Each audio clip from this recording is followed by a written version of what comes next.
presentation of Fox Sports. We are Fox Sports. We are San Diego.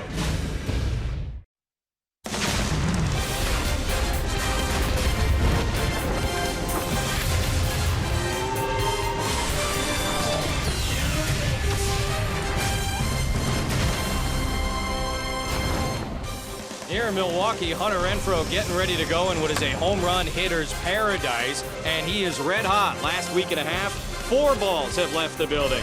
On the other side, Eric Sogard had a huge series in San Diego last month, and the Padres will try and contain him here at Miller Park this weekend. Welcome to Milwaukee, Wisconsin at Miller Park with Mark Grant. I'm Jesse Agler. It's the first game of a 3-game series between the Padres and the first place Milwaukee Brewers. Both of these teams come into Father's Day weekend having won 3 consecutive games, and a lot of good stuff to talk about for both the Brewers and the Padres. And Mark, let's start with the Padres. Franchy Cordero, what a series against the Cincinnati Reds. The Franchy Revolution coming in strong in San Diego, and this young kid batting second tonight, he's really proving that right now. I'm talking right now that he can hit big league pitching. Now, will the opposing pitchers make an adjustment against Franchy Cordero? Last 3 games, 7 for 14. In my book, that's a 500 average. The long ball is key. He likes the ball down, Jesse.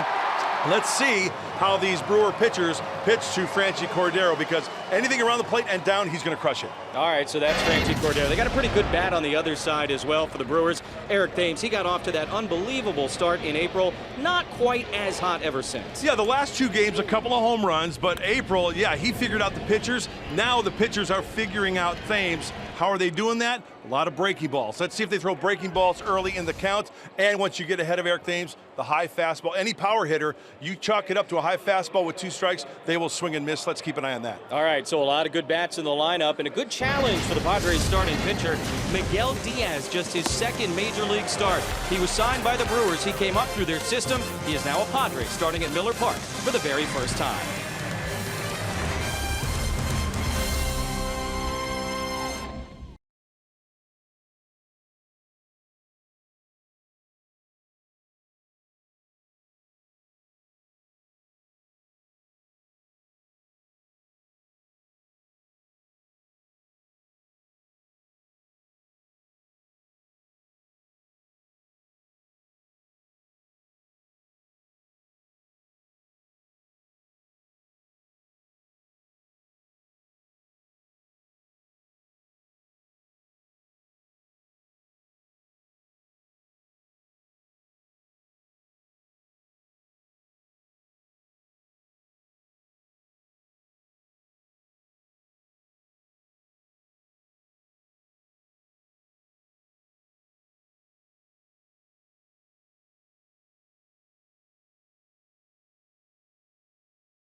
Brought to you by Acura, precision crafted performance. by Jerome's Furniture, where Jerry's price is the lowest price every day. And by Petco, where the pets go. Get ready to open up this weekend series in Milwaukee. Let's head downstairs, check in with Bob Scanlon. Well, thank you, Jesse. As Miguel Diaz prepares for his second major league start, it's hard to believe that just a year ago he was pitching an hour and a half away from here over in Appleton, Wisconsin, for the Wisconsin Timber Rattlers of the Midwest League. Little did he know that he would be pitching in Miller Park just a year later. Little did he know that he'd be doing it in a Padres uniform against his former club. Here's what Andy Green had to say about his preparation for this second outing. One, I know it's exciting for him. The organization that drafted him, organization we took him from. So a young guy pitching in that environment is going to be probably amped up again. Needs to control himself a little bit. Last time out, coming out throwing 100 miles an hour for a guy that had never thrown 100 miles an hour before. Just kind of knew he wasn't going to get deep into the game. Hoping to see like a live fastball, like 95 to 98 is not ridiculous for him, but 100 is probably the wrong side of the gun for him. So I think if he's pitching in that range, he's going to be in good shape to hopefully get 3, 4, maybe 5 innings. So Miguel Diaz getting ready, and you got to keep in mind in his first big league start, he lasted 2 innings. But if you want to have a little bit of comparison, Luis Perdomo last year when he made his first big league start, he lasted 2 innings, 60 pitches. We'll see what he can do today. A couple of mechanical changes, and he should be ready to go. But coming up right now, the battle with the Brew Crew, Padres, Brewers, coming up next, right here on Fox Sports San Diego.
Always remain. Tony was a master of the art of hitting, brilliant with a bat, the result of his tireless work ethic. I'm a big believer in whatever you want. If you want something out of this game, you got to put the work in. You got to work hard. My father said, if you work hard, good things will happen. And boy, oh boy, he was absolutely right. I worked hard in the game because I had to. Today we take time to say thank you, Tony. Thank you for playing the game the only way you knew how, with passion, with pride, and with loyalty. We dearly miss you, Tony Gwynn. It has been 3 years since we lost Mr. Padre. Thinking about him today, and Mark, I know Padre fans, it's most every day. A man gone too soon, taken away from us, no doubt about it. And there's Junior, got on the bus today and looked at him and said, hey, how you doing today? And he goes, I'm hanging in there. And you know what? And Tony would say, you know, life goes on. This game goes on. And what his dad left behind will live with us forever. Beautifully said. Ready to go, Junior Guerra and Jose Perella. First game of this weekend series, and a fastball for a called strike, 0-1. Both of these teams have won 3 consecutive games, and boy, Jose Perella has been very, very fun to watch. He had his 7-game hitting streak come to an end on Wednesday against Cincinnati. But you just saw the numbers. Anytime a guy is hitting .441, you're happy. You're enjoying that. And in this ballpark, I think, Jesse, when hitters come here, their eyes light up. The key is to not overswing, and I'm sure Alan Zinter has been telling his hitters just that. You square it up, you get the barrel out in front, and it'll go opposite field as well as the pull side. 1-1 from Garrett. He is hit well out into the gap in left center field. Broxton has a weird moment, and it goes off his glove. Perella into second base, and Keon Broxton, who's had kind of an odd year already, can't make that play, and not quite sure what was going on there. Wow. Put on the brakes and then draw some leather. And that is a routine fly ball. Just a bad read off the bat for Broxton. All right, Padres lineup brought to you by San Diego County Toyota dealers. Jose Perella just led off. He's on second base. Here comes Franchi Cordero, who's been a story on his own. Myers, Solarte, Renfroe, Spangenberg, Hedges, Cordoba, and Miguel Diaz still out there looking for his first major league plate appearance. Padres have never really gone through a stretch this year where they have a regular lineup, but this one is sort of the regular lineup, at least as of late, these 8 guys. Here's Franchi, and he takes low, 1 ball, no strikes. You said it. The French Revolution. Is that what you said? A French Revolution? The Franchi Revolution coming in strong in San Diego. He's got to cut down on the strikeouts. I mean, the strikeouts are there. He's got 22 punch-outs and 56 ABs, but still, the way he's swinging the bat right now, runner in scoring position, he is a threat. That's a great combination to get on the board early. Takes outside from Junior Guerra. Yeah, he hit his first, second, and third major league homers in the first 2 games against Cincinnati, and they were all really, really well-struck balls. And then Wednesday, RBI single in the 7th inning, which turned out to be the difference in the game as the Padres swept the Cincinnati Reds 3 straight. Here's the 2-0. You know, you really see a lot of positives in the wins, and we saw a lot of positives when the Cincinnati Reds were in town. Now these Padre hitters have to face this right-hander, Junior Guerra. He's got the 4-seam to 2-seam, a split fastball and a slider, and persistence pays off for this guy. Jesse, 32 years old. He's had quite a route to get back to the big leagues. 3-0 is right there to Cordero, and you might as well call him Odysseus. I mean, his story is unbelievable, where Junior Guerra has been, where he is now. He was their opening day starter. This is a guy who has been out of baseball a couple of times. He's now 32 years old. He has pitched in Mexico. He has pitched in Spain. He has pitched in Italy. He has been suspended. And a walk to Cordero. So thanks to some bad defense and some poor control, the Padres have men on first and second with nobody out against Guerra here in the first. Time now for our Saquon Pick the Stick. Fans, you can decide who you're with by tweeting out #I'mWith and the last name of the broadcaster you think has the best pick tonight. If you're right, you could win a free foursome of golf at the Saquon Golf Resort. Sorry about being in the lead. Wow. I don't even care about you. Look at me. 105 points. Now granted, I was 0 for April. 0 for April. I was in the negatives. Really? Yes. At the end of April? And look at me now. Go ahead. That's impressive. Look at me. By the way, I take no credit. That's all Orsillo. Here's Will Myers. Big opportunity for the Padres against the Brewers here. And a swing and a miss at a fastball tailing away. Boy, when we saw the Brewers last month at Petco, it was all about their first inning offense and their ability to jump out in front early.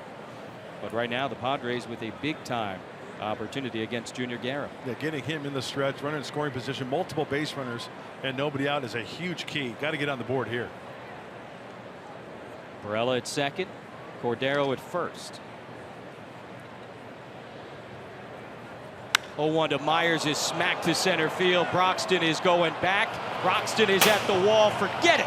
Off the scoreboard.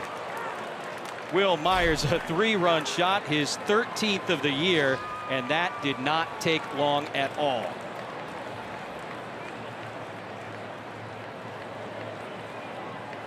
He hit with that one nearly to Sheboygan. 0-1 pitch. It was a fastball. He threw a fastball by him with a swing and miss. And here's another fastball. Foot is down, hands are back, and just drive it. Keep the head down, drive the barrel of the bat through that zone, and let the ballpark, oh, that sound. And listen, hit the scoreboard, listen. Oh, yeah. Wow. Here's Yangervis Solarte from the left side against Garrett. He takes a fastball strike. That's like at the carnival with the sledgehammer and you ring the bell. Sure. He's going home with the Cupid doll. That ball was crushed. All the funnel cake you want, Will Myers. Fried bacon. Fried Twinkie. There's a breaking ball. Misses high. They got the fairgrounds right across the street here. Probably get yourself a fried Oreo, fried Twinkie. And then some. Myers hitting all 3 against the Reds back at Petco. Maybe getting that bat going again. It's only a matter of time with Will. And now the 1-1. Solarte on the infield. Pena calling for it. No, Shaw calling for it. And the third baseman comes in to make the play. That is the very first out here in the top half of the first inning. Defensively for Milwaukee, we saw Keon Broxton have a tough moment in center field. He is flanked by Brinson and Santana. You see the former Padre draft pick, Eric Sogard at second base. Arcia, a big-time prospect at short. Sean Thames at the corner, and Manny Pena, who's got a great arm, by the way, behind the plate, is catching Junior Guerra. You know, let's keep an eye on this tonight. Base runners for San Diego, Pena behind the plate. They will pick behind the runners at every base. So base runners got to be aware of that. 1 out, base is empty for Hunter Renfroe. And he fouls one back, 0-1. Hunter, of course, had a big-time home run in that series against the Brewers. He also had the game-tying 2-run homer on Wednesday against the Reds. Kind of started that comeback win. 14 home runs, ties the Padre rookie record before the All-Star break. Here's the 0-1. And that one's hit well out to left field. Brinson is looking up. That is all he can do. Padres have left the yard twice here in the first inning against Junior Guerra. First Myers, and now Hunter Renfroe. That is a new record. Well, Mr. Agler, what did you mention a little bit ago about how this is the lineup that the Padres normally would look at when they have all their guys, right? I think Andy Green can look at this lineup right now and say, you know what, I'm looking pretty good right about now. Breaking ball, 0-1 pitch, and he was all over it. That's a hanging breaking ball into the second deck. And you know what they say, you hangy and he will bangy. He will, and he did. 15th time he bangy this year.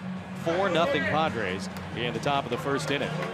And boy, how about for Miguel Diaz making his second major league start? He's going to go out to the hill in the bottom of the first inning with, at minimum, a 4-run lead. That'll be nice. Have to, and got to go out there like it's 0-0. We'll see how he does in his bottom half of the first.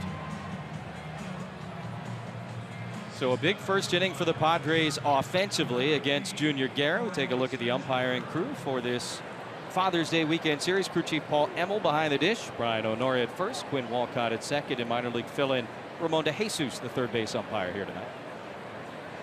1 out, base is empty for Corey Spangenberg. He goes after the first pitch. Should be routine for Brinson. This one he's got to play on. And that's out number 2 here in the first. So as a pitcher, it can be a challenge having an early lead, can't it? It can. That's why each individual is different. But, you know, for Diaz, only his second major league start, I'm sure the butterflies are there. You mentioned it earlier. He pitched in the organization before. A year ago, he's pitching in Appleton. Bob Scanlon mentioned that in his pregame. The key is he's got to throw strikes early. Early strikes are very, very key for Diaz. Quick outs, especially with the 4-0 lead. Nice up to this point. Sorry about that. Nice couple days off for Austin Hedges. Out of the lineup on Wednesday against the Reds, and an off day here yesterday. 11 home runs on the season, and he went 5 for 8 in the 2 games he did start against Cincinnati. 1-0 from Guerra. Buckled the knees, but misses low. 2 balls and no strikes to the Padre catcher. Now will Guerra be a little tentative to throw strikes after getting rat-tat-tatted around a little bit here in the first? Don't forget about the error made by Keon Broxton in center field. Didn't help. And now 3-0 to Hedges. I was hoping they were going to rule that a hit because I've got Perella and pick the stick. Well, that's very selfish of you. Of course. Plus, I want to hit for the kid, right? I want to knock for Perella. That's less selfish. There you go.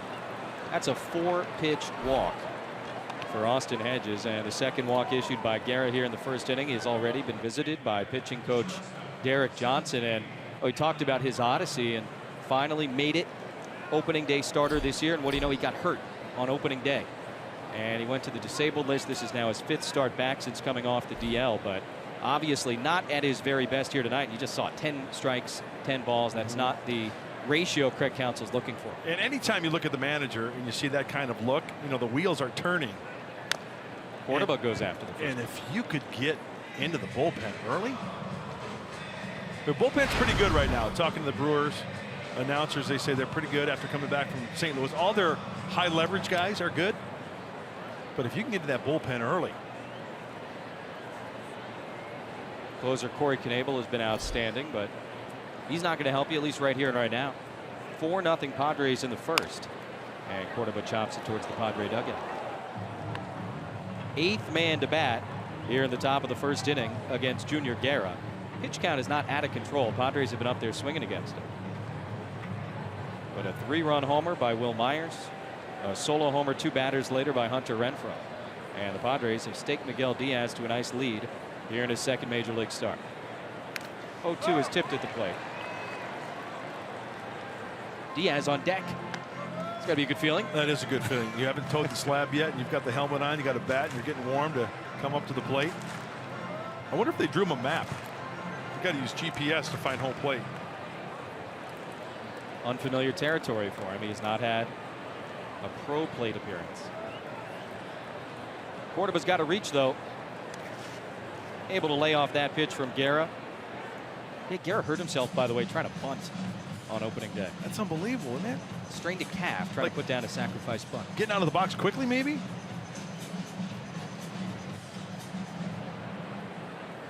Adam Wainwright a couple years ago got hurt here on a ball that he hit. Remember the Achilles? Mm-hmm. So be careful, Miguel. 1 ball and 2 strikes to Cordoba.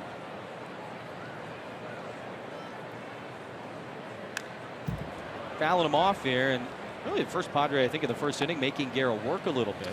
Yeah, well, Guerra's working him down. Those look like split fingers that are in the dirt, and then he tries to go up the ladder to Cordoba for the swing and miss.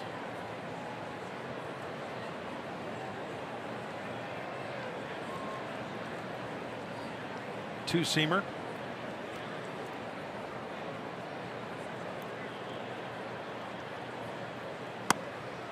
Ran a little bit too far inside, so that evens up the count. Cordoba started the first 2 games against the Reds. Got Wednesday off. Kind of be interesting to see how they use him moving forward. Young guys, never played in a lot of games, different positions. Those are the kinds of decisions Andy Green and the Padre front office are going to have to make when you start developing these really ultra young players. And this guy is 21 years old. The 32-year-old Guerra trying to finish off this first inning. It's been a long one for him. And on 2-2, grounder up the middle. That's Arcia. Nicely makes the play, and one shortstop throws out the other to finally end the inning for Guerra. But Padres did some big-time damage here at the top of the first inning. Will Myers, a 3-run home run off the scoreboard in straightaway center field. And then Hunter Renfroe hit his 15th of the season. 4-0 Padres, middle one.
Garrett. Time now for our weather report, brought to you by your always sunny San Diego Honda dealers. Well, it's almost summer. I think the first day of summer is Tuesday, and it's starting to feel like summer here in the upper Midwest. But a beautiful late spring afternoon into evening, 82 degrees, partly cloudy. Absolutely gorgeous in America's Dairyland. You like it here, I don't you? love it here. Yeah, it's a fun I place. love the people. Salt of the earth. Craig Counsell has filled out his lineup card. Eric Sogard and Eric Thames at the top. Santana, Shaw, Pena with Broxton, Brinson, Arcia, and the pitcher Junior Guerra bringing up the rear. There is Eric Thames. He had just one at bat in that series at Petco last month. Remember, he had strep throat. Not a fun thing. Not a fun thing. And he pinch hit in the last game. That was all we saw of him. So we get our first true look at Eric Thames here in this series. A couple of lefties right at the top against 22-year-old Miguel Diaz, making his second major league start. There's a fastball for a strike. 0-1 to Sogard, who is living the high life here in Milwaukee. Oh, I get it. Took something off, and it's strike two very quickly. Scouting report for Miguel Diaz brought to you by San Diego Boat Show. Sinker, slider, changeup, and strikes early and be economical, especially with the 4-run lead here in the bottom of the first inning. See the fastball there at 96. That'll be something to keep an eye on. He was all geeked up last time against Kansas City, perhaps to his detriment. And you see the numbers on Sogard. Had a huge series against the Padres last month. This should be routine. Spangenberg, Cordoba there. The shortstop making the call, and as he backpedals, he makes the catch. So Sogard pops up and one away as we check the Padre defense, brought to you by Lincoln. There's Yangervis Solarte. He is at second base, and look at that.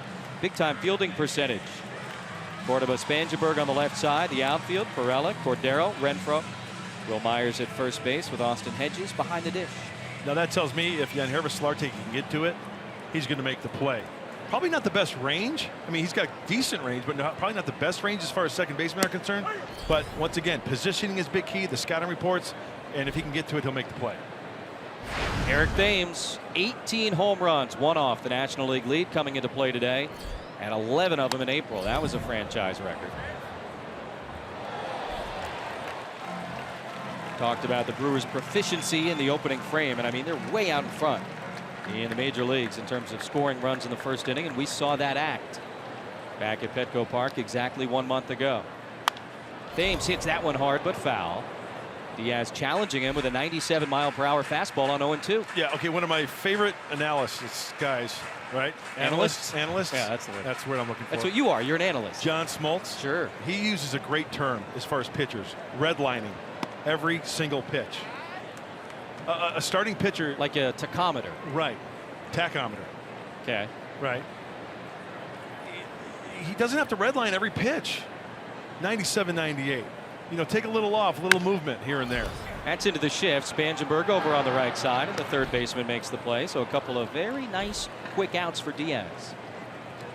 Let's take a look at the keys to the game, brought to you by your San Diego Honda dealers. All right, Mark, I know you work very hard on these each day. Well, I want to let everybody know that these keys were thought of over a club sandwich and a cup of coffee. Be wary of the first. That's that first inning for the Brewers, right? You just mentioned it. They're a team that scores a lot of runs in the first inning. And hits to be had. We've seen some hits already at this ballpark. The key is don't overswing, square it up. It's got a chance to go. Santana. Stay within yourself. Stay within yourself. Don't try to do too much. Exactly. There are hits to be had. Yep. I follow. 280, 11 homers, 35 RBIs for Santana, who also had a nice series at Petco last month. He got off to a very slow start overall, but he's swinging a good bat right now. Another young Brewer, just 24 years old.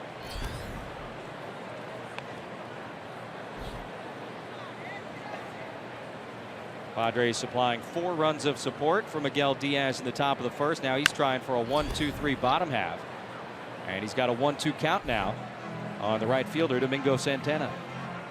Boy, to get through this inning, 1-2-3 after scoring 4, I'll tell you, that's a huge load off a kid's shoulders. Going to that dugout and possibly add on more. Took something off, and he's able to get a piece. Yeah, Saturday in his first major league start against the Royals, didn't factor into the decision. He went 2+. Didn't allow a run, 1 hit, but 3 walks was an issue. Ball strike ratio was an issue. Left with the bases loaded, nobody out. Craig Stammen picked him up.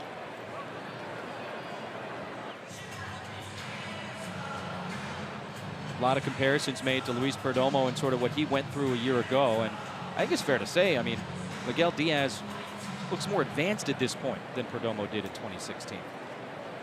1-2, and he got him. Fastball at 98 to strike out Domingo Santana, and that is exactly what you want to see out of Miguel Diaz with a 4-run lead.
Inning here at Miller Ballpark, and a little bit of news before the ball game today. Now, it was actually listed as early batting practice for the Padres, but in truth, it was actually a simulated game for Jared Weaver.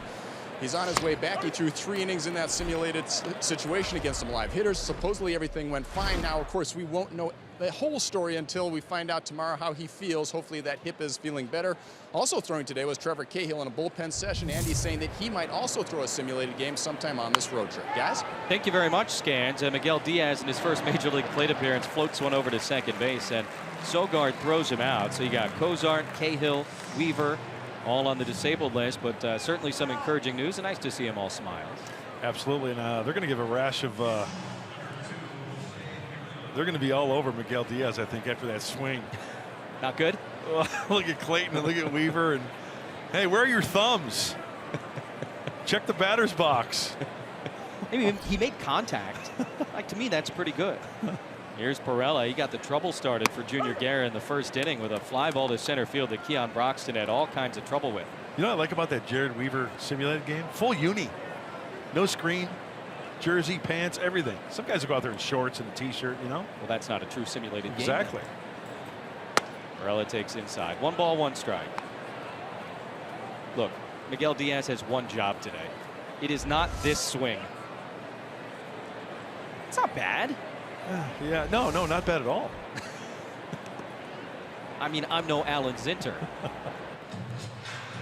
But, like, for a guy making his first, I think, professional plate appearance. You make a good point. I will gladly. I mean, in fact, I hope Miguel Diaz, this is going to be the case, but as he gets stretched out and a starter possibly down the road, he will gladly take an 0 for 4 and go out 7-8 innings for a game, right? Take his 0 for 4 as a starter, right? Because that means you're in the game longer. Exactly. I see what you did there. Pirela sends this one in the air right field. Santana coming in, and he's able to make the catch on the sinking line drive. 2 outs for Guerra here in the second inning. What do you remember about your first major league plate appearance, stepping into the box? You know, it's really weird because after all these years watching on TV and because in the minor leagues they DH'd, it's like you've got 2 people there that are really close. The catcher, the umpire. And, yeah, and you could hear, hey, how you doing? Whatever. It's like, oh, well. And then the umpire, the first strike call, it's like really weird because it's right there. You can hear the ball, you know, the seams in the air whoosh, go by. It's like I wanted to start a conversation with somebody. Well, of course you did. Because there's people around, right? And that's your thing. I got a bat, though. Very weird, though. Well, I imagine especially as a pitcher, you're so used to the isolation of the mound. Yes. You're just out there with your thoughts, and now all of a sudden you're stepping into the box, and you got these guys there. That is a hard hit. Foul ball by Franchy Cordero. He walked and scored on the Myers home run his first time up.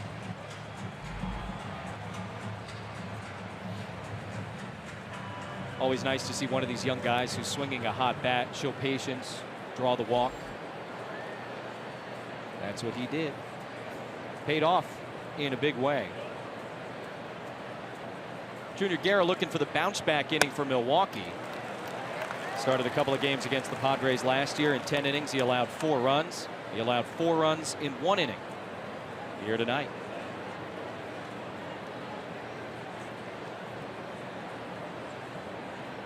.27 pitches in the first inning. This will be his 10th here in the second. And again, nice eye by Franchy Cordero. Well, he has yet to throw that split finger, that off-speed pitch, for a strike. And as time goes on, hitters will just spit on that. Prove to me you can throw it for a strike, then I'll start hacking at it. But right now, just eliminate that pitch. 2 balls and 2 strikes to Franchy. A little bit out in front. Like some type of off-speed pitch there as well. Don't see a ton of splitters these days. It's a neat pitch. Do you consider it a fastball? I mean, it's called a split-fingered fastball. Yeah, I consider an off-speed pitch. Okay. Fastball up and in. That's what Pena wants. And he got it. So Franchy Cordero strikes out. That's the first of the night for Junior Guerra, but the Padres have a 4-0 lead.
We go to the bottom of the second inning, and tonight, of course, we're participating in the Home Run Challenge.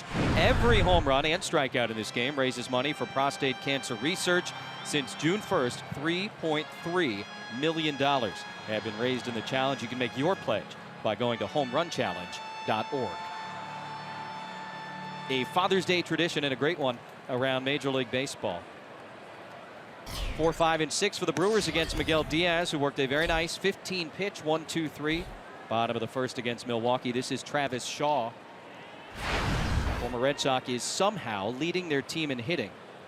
And I don't say somehow because of his baseball talent, but because of what he's going through personally. Yeah, baby tough daughter, go around, huh? Yeah. Baby daughter born, heart defect, there's been a surgery, and he's dealing with that. It's kind of an ongoing thing right now, and here he is swinging a great bat. And this one is hit well out to center. My goodness, that's off the scoreboard. 4-1.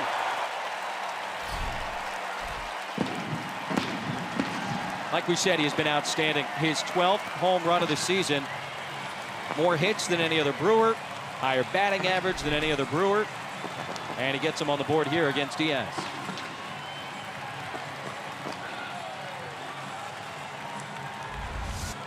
Getting a chance to play each and every day, and you are flirting with disaster when you throw. I don't care if it's 96, 86 down the middle, and this one hits just on the line score, on the scoreboard, in between the line score and the ball strikes and outs. He gave that one a ride. So the Brewers are on the board, and the catcher Manny Pena takes away. You're not throwing a shutout in this ballpark. Not on a night like this. Roof is open, panels are open, the ball is going to fly. It was warm today, man, down on that field for batting practice. And you were drinking hot coffee. It was supposed to cool you down. I don't buy that. Not even a little bit. Hey, when your car overheats, what do? You turn on the heat. Oh, turn on the heater. But that takes the heat away from the engine block, which is what's overheating. Yeah, you're taking the heat away from your skin. By drinking hot liquid? Yeah. I need to see the science behind this. Pena fouls one deep down the right field line. Well, there's no doubt in the science as far as like a hot day and the panels and roof open, as you mentioned, and the ball's flying out of here at Miller Park. That's just the formula. Hey, you know what? It doesn't mean you can't pitch up in the zone. You can pitch up in the zone by design, but working down is key. You know, another thing I want to make reference to is the grass here on the infield. Very short grass. And I've always been a firm believer, if it's going to be offense, as you can see, that's what's that, maybe a ½ inch. I think you have to grow the grass a little thicker to help your pitchers, especially for ground ball pitchers. So they're going offense with their groundskeeping. Absolutely. Yeah, balls get through more quickly. Not quite the old AstroTurf from the 70s and 80s, but it skips out of there. Good little battle here now between Pena and Diaz. Let's see how Miguel reacts after that home run. Running the count full here. I think this is crucial. Crucial out. Ground ball, fly ball, strikeout, because a walk here after the home run, you don't want it to snowball. Well, you kind of see what both guys are trying to do right now, both Diaz and the batter Pena. You dig those Brewer uniforms, don't you? I love them. I think they should go to them each and every day. Friday throwbacks. And this 3-2 again is ripped foul, this time the other way.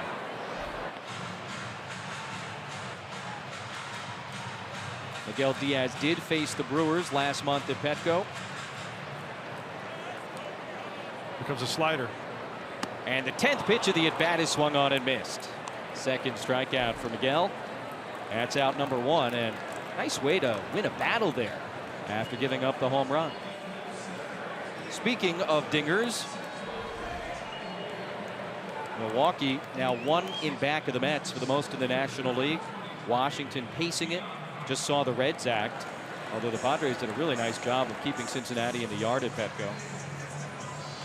And how long are these Brewers going to hang on? Plus 2.5 games in their division.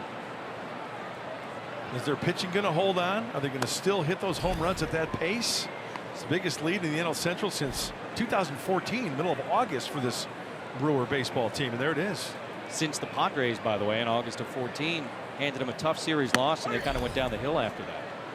But yeah, they just took 3 out of 4 from St. Louis, winning the last 3. The team split a doubleheader, and the Brewers won the second game and the final 2 games of the series. Diaz mixing it up a little bit here, dealing with the center fielder Broxton. Sometimes he'll wrap that breaking ball. It'll look like a slurve. Sometimes it'll be tighter as a slider. That's a nice one right there. 83. Pitching backwards too. 2-1 for the strike.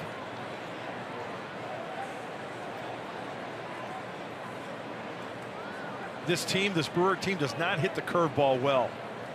Fastball, but it misses up and away to Broxton, who has hit 3 home runs in his last 5 games. He's riding that roller coaster at the plate. He's on one of the good parts now. Roller coaster of love. Ohio players. Of hitting. That's a strikeout. He does that too. Number 90 leading the National League. And back-to-back Ks for Miguel Diaz after the Shaw home run. You wanted to see how he would respond. Perfectly placed fastball. After the breaking ball misses, that splits the outside corner at 94. And once again, it doesn't have to be 98. 93, 94, perfectly located, will do just fine. Look, you can understand why he was all fired up the Sure. other day, and perhaps overthrowing a little bit. Lewis Brinson, top prospect in the Brewer organization, just made his major league debut. Takes strike one. Last weekend in Arizona, got his first major league action. Now 1 for 13 in 5 games. Came over from Texas in the Jonathan Lucroy trade at last year's trade deadline. He was the 29th overall pick by the Rangers in 2012. 0-2. Got it. What an inning for Miguel Diaz. Gave up the home run to Shaw, but then comes back with 3 straight strikeouts. We'll go to the third. 4-1 San Diego.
Of the game, why not? First inning, Will Myers, a 3-run home run to straightaway center field, his 13th of the year. He put a dent in the scoreboard out there. That put the Padres on top, and then 2 batters later, more. Hunter Renfroe, laser shot out to left field, his 15th to set a Padre rookie record for the most home runs before the All-Star break. And now round 2 of Will Myers and Junior Guerra, and a little bit inside. Oh, it hit him. Guerra didn't think so. I didn't see the umpire. I did not see the umpire indicate hit batsman. It is, of course, reviewable. Okay, hits him in the elbow, right? Look at the umpire. He's not doing anything. Will takes his time to go to first base, and then look at the umpire still hasn't indicated. Then he points to first base after Will commits to first base. All eyes on Craig Counsell right now and whether or not he's going to challenge this one. Because usually a hit batsman, umpire will indicate dead ball, right, and then indicate take your base. There was no dead ball sign from the whole plate umpire. Happens fast back there. See Pat Murphy, the former Padre interim manager, bench coach for Craig Counsell, whom he coached at Notre Dame. So Guerra's 40th pitch hits Myers to start the third. And now way high to Solarte. Love to see the Padres add on here, the way the ball is flying out of this place. Get that one back. The Brewers scored the bottom of the second. You bet. John Hervis fouled out to the third baseman Shaw his first time. Has hit in 7 of his last 8 games. Red hot in that number 4 spot in the batting order.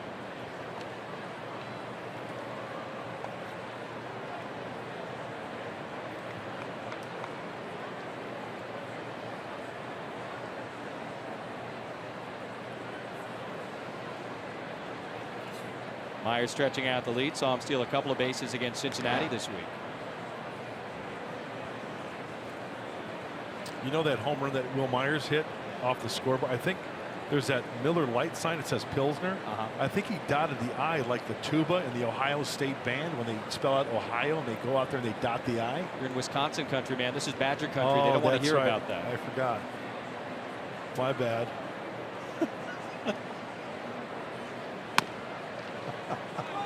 Solarte showing a good eye. You got to jump around here. That's what you got to be into. House of Pain. I'm all over it. Yeah. That's the Wisconsin thing, not the dotting of the I. That's Ohio. We'll go to Cleveland next month. You could dot the I there if you'd like.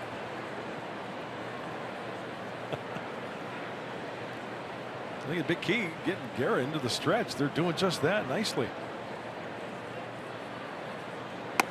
One of the things the Padres were curious about Miguel Diaz tonight was how he would perform out of the stretch, and through 2 innings we haven't seen it. Only base runner he's allowed was on a home run. Andy Green is definitely challenging these young guys, the position players, the pitchers. They're not babying them. And they say, okay, you might be 21. Okay, you might be 22. You might have been in the Appalachian League last year. You might have been in the Midwest League last year. But right now you're in the major leagues. I like it. I love it. Learn on the job. Hey, you can go through the history of baseball and guys that have been successful at this level, pitchers in particular, that lost 15, 16, 18 games their rookie season. They learn on the job, and they're in an organization to where, you know what, they're able to go out there once every 5 days. Reaching for that one on 3-1 should be routine for Broxton, who has had some adventures the last couple of nights, but he makes the catch. Fires back to first base, 1 away here in the top of the 3rd inning. Generally speaking, a really good outfield here for the Brewers. Good defensively. We saw what Broxton did back in the 1st inning against Perella. And the one hit by Hunter Renfroe wasn't going to be caught by any outfielder anywhere. And he set that record. 15 home runs before the All-Star break. I mean, got almost another month to go. You know, I made a prediction. I think this kid's going to be in the Rookie of the Year talk.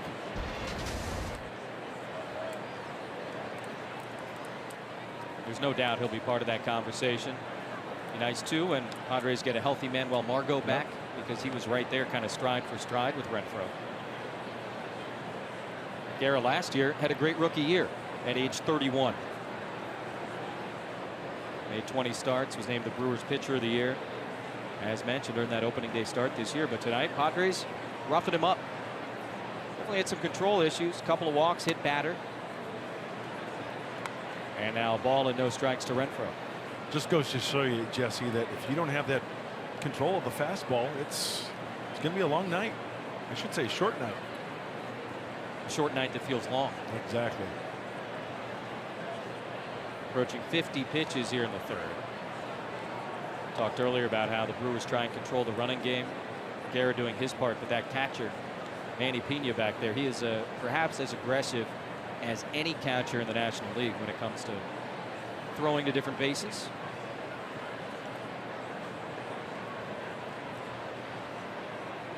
You've got to relax you as a pitcher a little bit, right? Knowing you've got a guy who's going to be helping you control the running game so aggressively back there. No question, because there's a lot of pitchers out there that will concentrate on the mechanics. You don't have to worry about a slide step to where, you know, there's a catcher's got a good arm, good release. So you can concentrate on hitting your spot and using your normal mechanics. So flip over to first base, maybe throw over to first here. You just stole a sign. After the long pause, too. That's part of it. Yeah. You know, back in the old days, that flip used to mean flip him. Coming up near the ear flap. Put him on his back. You don't see that much anymore. Yeah. You get thrown out of game, you feel shame. Change up right here.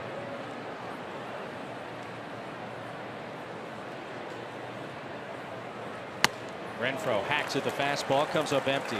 He shook off the combo, went with the 2-seamer up and in.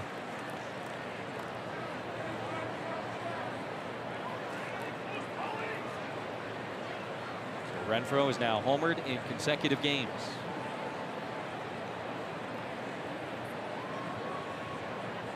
Had a walk-off shot against the Brewers. One game the Padres won in that 4-game series. Spoils one there, and even his foul balls are loud. It's just so strong. I can picture Hunter rifling one up into that second deck in right center field. But if Guerra's going to keep pitching him away, why not? Might see a change up here, split. Broken bat, and at the shortstop, Arcia throwback to first. Myers gets there, and now the ball away, but a friendly hop for Thames. So now 2 outs, Myers at first. And Corey Spangenberg is coming up as we take a peek at our Coors Banquet Timeless Moments. We're going to hop in the Wayback Machine this time.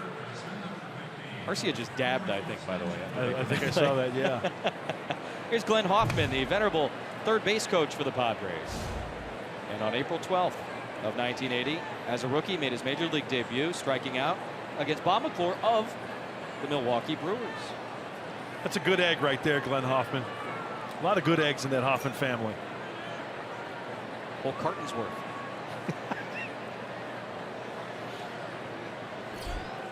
You open that thing up, you look at it, you go, oh yeah. Those are good eggs.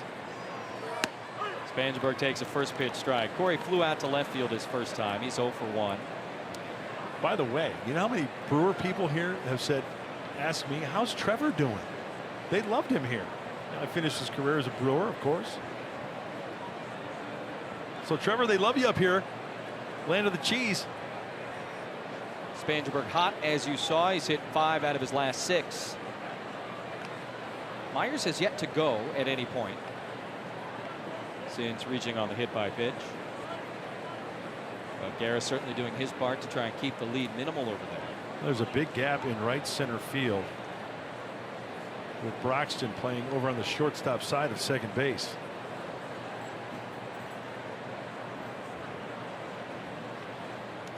In the dirt, nice stop by Pena. Myers walks it back to first base. You just see the stare down from the catcher.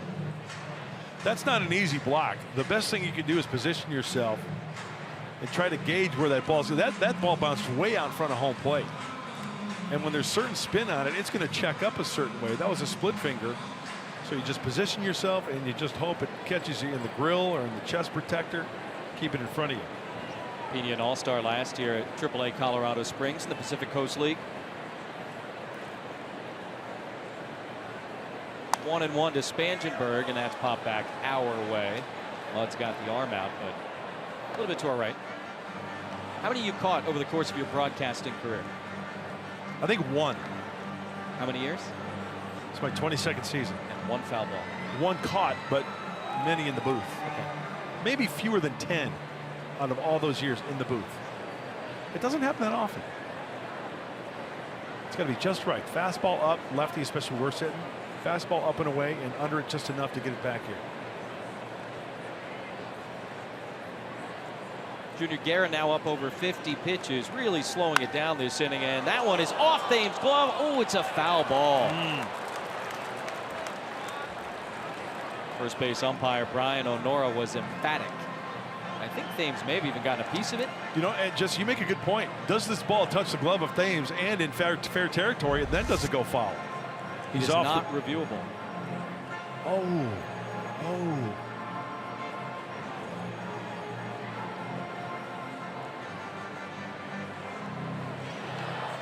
Definitely landed in foul territory, but that's not the thing.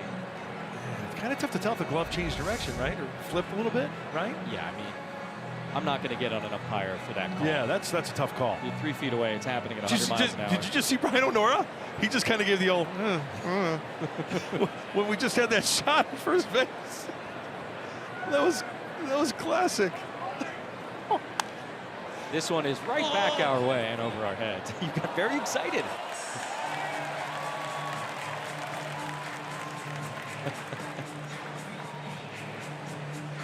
I feel like you're going to catch one tonight, or at least have the opportunity to catch one. You never know. Now, would you give it to like a kid sitting down below us? Absolutely. Or are you keeping that? Okay. Absolutely. Split finger. Garrett might have thought he had it there. Now 2-2 to Spangenberg.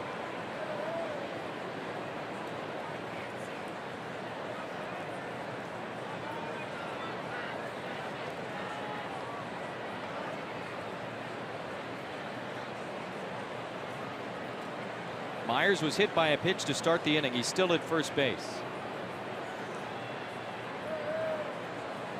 The 2-2.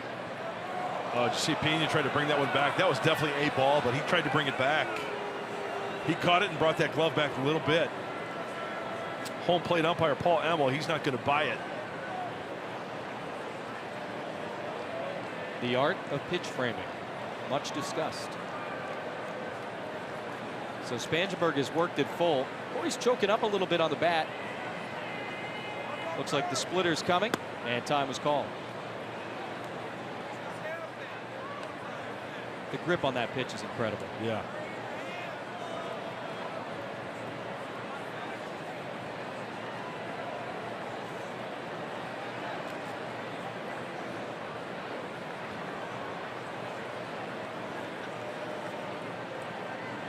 So it'll be another 3-2 to Spangenberg.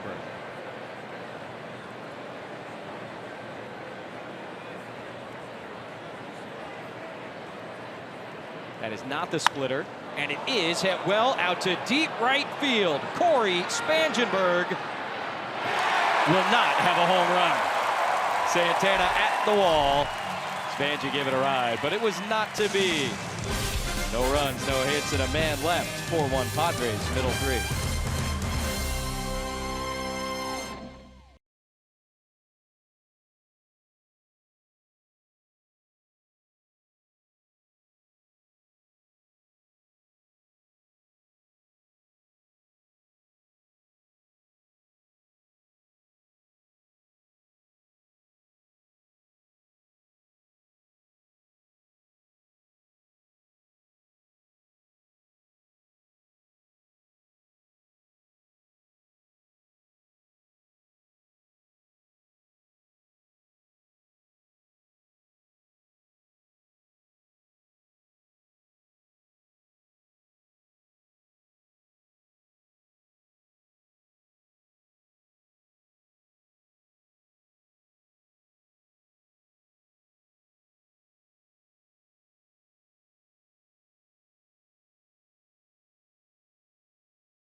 Home runs have put the Pods on top, and just about 45 minutes away from here at Aaron Hills, the 117th U.S. Open Championship on FS1 and Fox. And how about that, going into weekend play mud? You got a 4-way tie atop the leaderboard.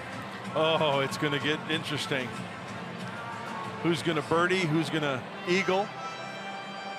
Who's going to get an albatross? Oh, wow. Around their neck?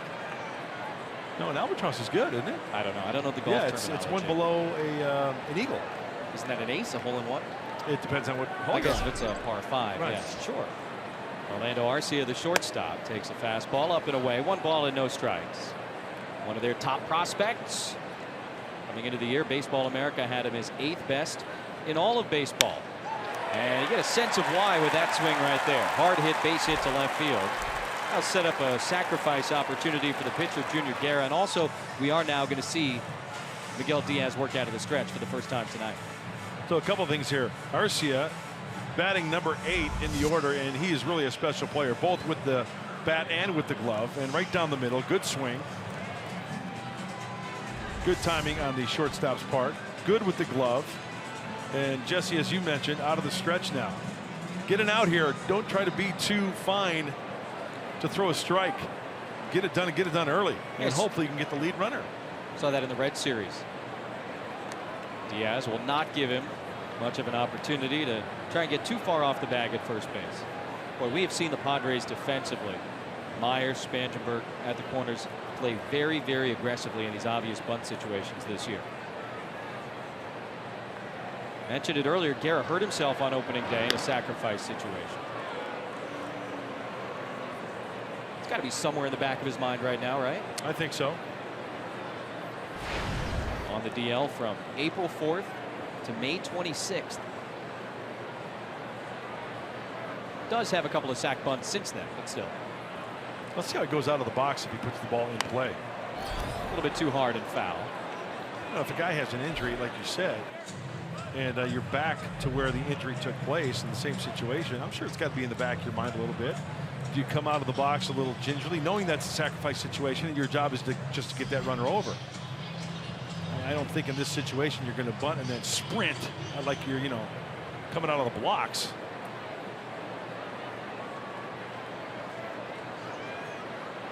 Keep it simple. Myers thought about it. He'll just make the tag. So it is a successful sacrifice, 3 unassisted. And the Brewers with a runner in scoring position now. 1 away in the top of the order coming up. A couple of very young, very talented shortstops right there.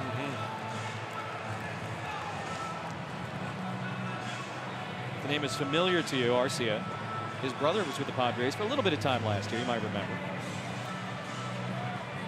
14 games. Osvaldo. Osvaldo, yeah. And you know what I like about Orlando? Disney World.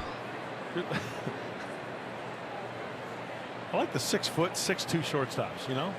Guys who are kind of on the taller side. There's a ceiling there, though, right? I mean, traditionally. Yes. So that's your sweet spot.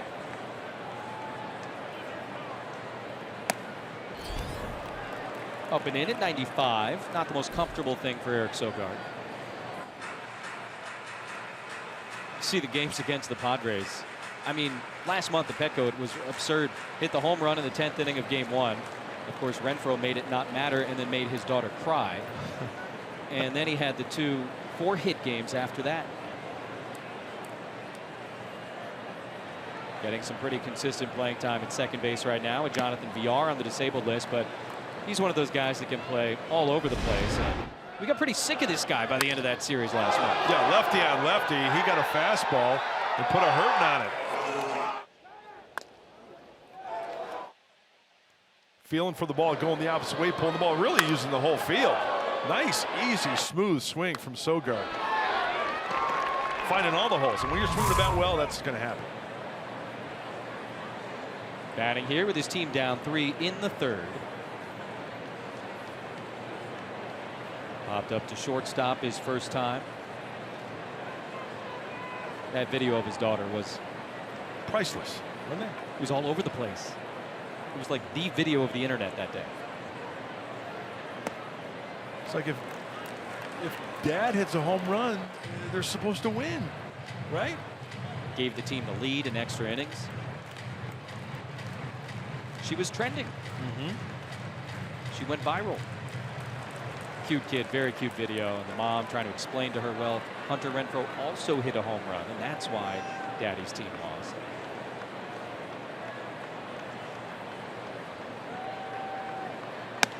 Now 3 balls and a strike. Now, I would say around pitch 50 or so is when you start looking at Diaz, and you know, I think the velocity is going to be there still, but it's the location that you have to really look and see if he's hitting his spots. The last couple of pitches have been up. The fastball been up in the zone, and a dangerous count here, 3-1. First base being open with 1 out. Got another left-handed batter, Eric Thames, on deck.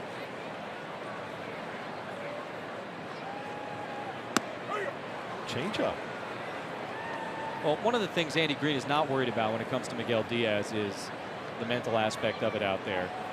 He shows a complete lack of emotion. Andy said there was one relief outing when he went to go get Diaz, and it was one of those where he only had to face 1 batter. He got the guy. Andy went out, took the baseball. Diaz said, "Thank you, sir," and just walked back to the dugout. That's respect. He's cool, calm, and collected. Another changeup here. Got him.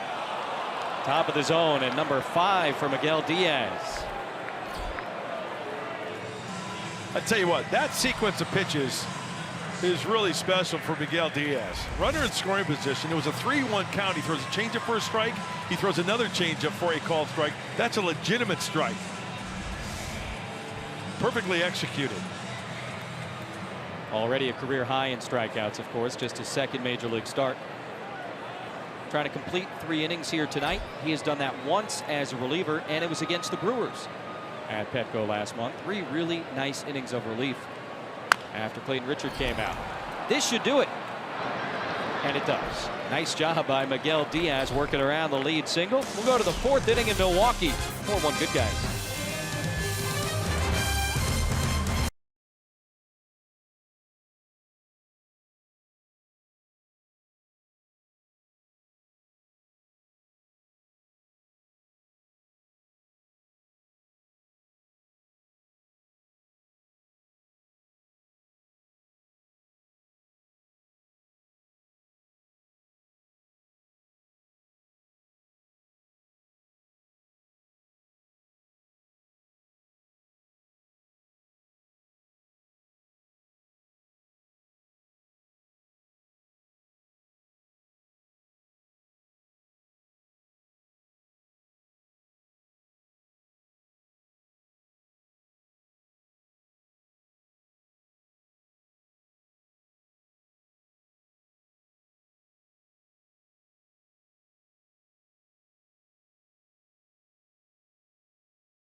Behind Miguel Diaz in his second major league start. And on deck, how about the San Antonio Missions, the Padres AA affiliate in the Texas League? They have clinched the first half title. That's a playoff berth, and nice record, 39-27. And hey, look, it's all about developing talent. You talk about 5 all-stars. Hey, they're on a mission, and they're wishing someone can cure their lonely condition. And we wish them luck the rest of the way. A couple middle infielders there. Ortiz, Rondon. Very, very encouraging stuff. Congratulations to that San Antonio team. Hopefully they bust a move in the second half. I see what you did there. Austin Hedges swings and misses, 0-1 as we're underway in the 4th inning. Padre catcher walked his first time up, and Junior Guerra about to deliver his 60th pitch of the night. See if he gets a feel for that curveball this inning. Guerra having difficulty with the fastball location as well. Back-to-back breaking balls to start off Hedges. A little bit something different there. Nice series against the Reds for Hedges. Go back against Kansas City. Did some good work at the plate then as well.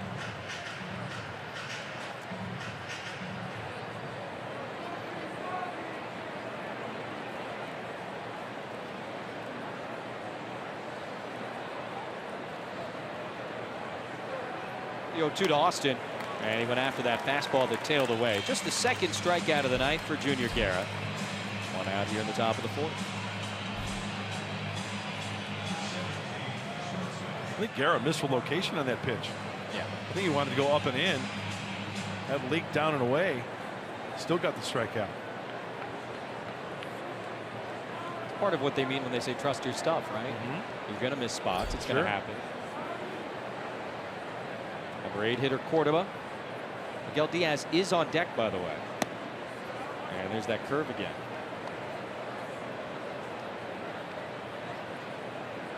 Got some Friar faithful in the front row down there by the on-deck circle. Nice. Father's Day hat. Love it.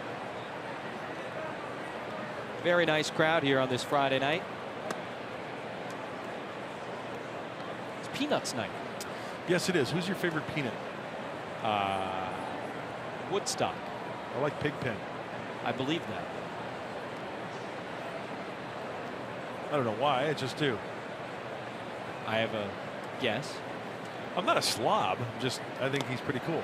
He's just who he is. Love him. Don't judge him. Guy can't keep himself clean. Give him a break. There's always that cloud of like dust over. I think that's cool. I think that's why I like him, because it's always the dust around him. He looks like he's trying to break up a double play or something. Yeah, he's a gamer. He's Pete Rose going into second base. He's the guy you want on your team. Cordoba taking on 3-0. That's a strike. Junior Guerra, Alan Cordoba. Opposite points in their careers, though. Very limited major league experience for both. It's an amazing thing, right? 32-year-old in his second year pitching, and now walking a 21-year-old in his first year. So another walk issued by Guerra. That's his third. And if you go back to the beginning of last year, which is when Guerra really came onto the scene as a major leaguer, this might surprise you. Of the guys who have made at least 25 starts in the National League, he is right there sandwiched between Thor and Bumgarner. Yeah, Bumgarner out. He's hurt. He's pretty much perennial guy who's going to throw up numbers. Kershaw every single year. Hendricks, world champion Cubs, on their way. Great ERA. Syndergaard throws 900 miles an hour. Hurt. But yeah, you're right. That's a good bet to win right there. Yeah, you'd say there's 5 guys. I'll give you 4. Nobody's getting that one. An accidental bunt here is going to be a successful sacrifice for Diaz. Looked like he was just trying to get out of the way. The ball hit the bat. It seemed to surprise him. But that'll do. And Cordoba down to second base now with 2 out.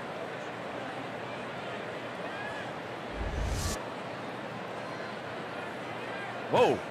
you know, seriously, watch the digits there on the bat. That ball leaks up and in. You can get a finger or a thumb and then thrown wildly at first base. First major league sacrifice hit for Miguel Diaz in his second major league plate appearance. Puts a man in scoring position for the leadoff hitter, Jose Perella.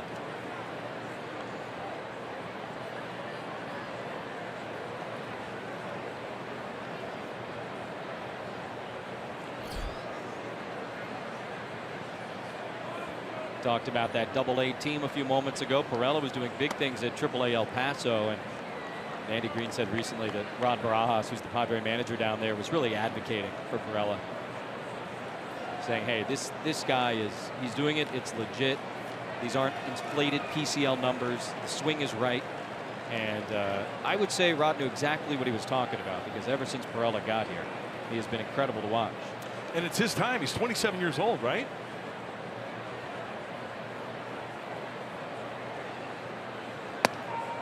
There's that back pick we've talked about. And Cordoba got back ahead of it, plus the ball got away. But Pena, he likes that. He's gotten a few guys at second base, a couple of guys at first base this year. And, you know, that was discussed before the game with the Padre lineup. You can just tell how confident Pena is behind the plate. I mean, he's a take charge guy. It tells you something when you're not afraid to throw to any base at any time.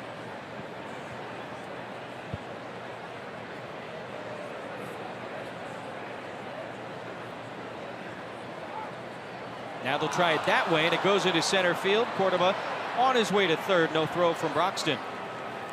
Second error of the night committed by the Brewers. Center fielder Broxton back in the first inning on a ball hit by Perella, and this time with Perella at the plate. Guerra throws a pickoff throw into center. Now remember, you don't have to throw the ball to second base when you step back off as a pitcher and throw to second base. He could have just held on to it and just works underneath it. And when you've got your second baseman Sogard going to the bag and then trying to react the other way, that's tough to catch.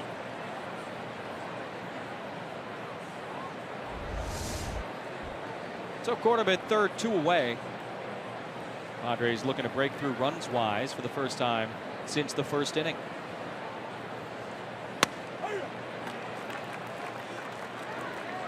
Perella hasn't even been up 10 days. Almost feels like he's been here a month already. It does. He's had a lot of impact on a lot of games. Had a 7-game hitting streak. Hit a leadoff home run.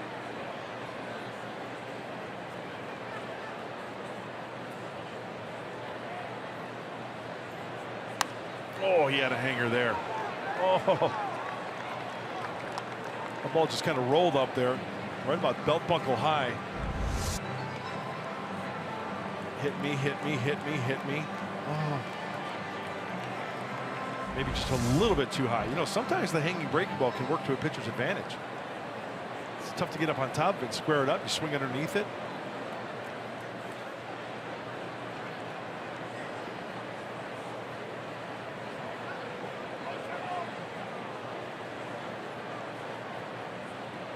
Now the 2-2. Perello reaching, sends it in the air to shallow right. Sogard will make the play. So that's it for the Padres in the top of the 4th inning. They leave a man at third base.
Thank you, Mike. Steve, appreciate it. Yeah, amazing to think about Jock Peterson and where he is right now. But of course, the Dodgers have plenty of time to start firing on all cylinders. And we're talking about the Brewers' place in the standings in the Central Division. They are on top. They've got the quote unquote big lead, the biggest they've had in a while. And Colorado got that 1-game advantage on the Diamondbacks and the Dodgers. So where Greg Holland blew his first save of the year. Had to happen eventually, right? Yeah, absolutely. To be perfect for a full season, you bet. Especially in that ballpark, any ballpark really. Ball and 2 strikes to Domingo Santana, leading off here in the bottom of the 4th inning against Miguel Diaz. Santana struck out his first time. That was the first of 5 strikeouts for Miguel so far. And Diaz's second big league start, certainly going better than his first. Let's keep it the location of the fastball. Is the breaking ball going to roll up there? And let's see if there's any action going to be happening in the Padre bullpen if the Brewers get a base runner. Best case scenario tonight is probably going to be 5 innings for Miguel Diaz when you consider the pitch count, the fact that he's not stretched out. So I don't want to say you're playing with house money at this point, but yeah, you're nearing where you thought you would get with Miguel Diaz. I'm right there with you, Jesse. If you can get Cinco out of him, you're good to go. Back to the stretch here after the lead walk to Santana. First walk issued by Diaz. Mentioned the 5 strikeouts. Just a couple of hits. Home run by Travis Shaw. Single by Orlando Arcia. And now the 3rd consecutive inning that the leadoff man is aboard for Milwaukee. That certainly changes how you got to approach things. Okay, in a situation like this, not used to starting, only 2nd start, you're leading off this inning with a walk. Now you got a left-hander up. You got to think down in the zone, and you can't think about throwing the ball through a brick wall. You got to think a little easier. Maybe get a grounder to get 2. A nice changeup. low might do the trick. Shaw homered against him first time. Now a ground ball. There's one, and Diaz late to get over to first base. So they'll get just the out at second. Got to get over there. Nice job by Myers and Córdoba. Córdoba was ready to throw to first base and luckily looked up and saw nobody was there. Yeah, you got to get over there because at least you give your infielders a chance to maybe throw it. I mean, if you're over there and there's a speedy runner and you're going to maybe throw the ball away, okay, you eat it, right? But still, you got, as soon as that ball's hit, you got to be on your horse over to first base to cover. Another opportunity for two here with the catcher at the plate. See, I think that's another mindset thing for a pitcher like Diaz, Jesse, is just what we just saw. You know, you come in relief, you might have one inning. You're probably going to go full bore. 3 hitters, I know I'm done. Now in this situation, hey, I can maybe take a little off here, get a grounder, throw fewer pitches, and get out of the inning. Fastball ran up that time, and perhaps that's the exact message that Austin Hedges is going to deliver following a 98-mile-per-hour heater. Hey, take your time, hit your spots. Let's have him put the ball in play. Let's work down. You get yourself a grounder, and we'll get you out of this inning. Another thing to be considerate of is the fact that Shaw, the runner at first base, 7 for 7 trying to steal this year. So he's a guy that you might consider trying to move in order to keep out of the double play if you're Craig Counsell. And there you go. Craig Stammen is heating up.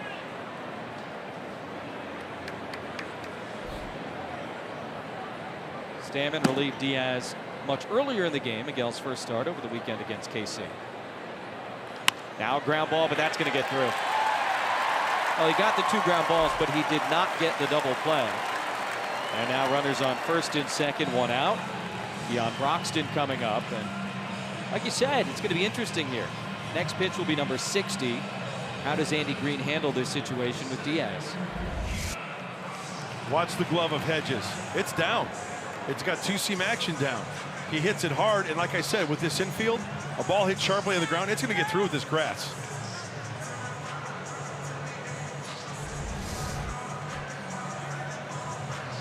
Pena now 1 for 2. Shaw at second base. Broxton was punched out by Diaz. His first time up, 0 for 1.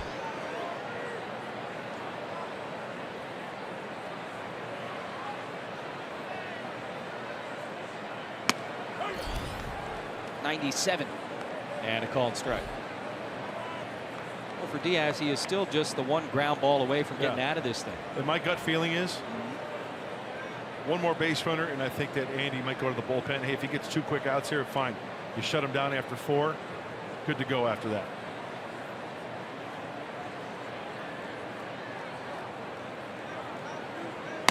Broxton can't catch up to that one at 97. As I mentioned, the velocity's still there. Yeah. It's just the location.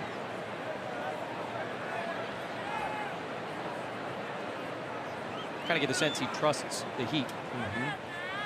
Just got to hit the spot with the heat. Fastball up. Ahead of Broxton, no balls and 2 strikes.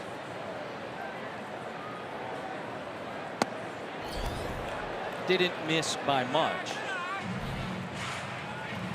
And back atop the hill to rethink this thing.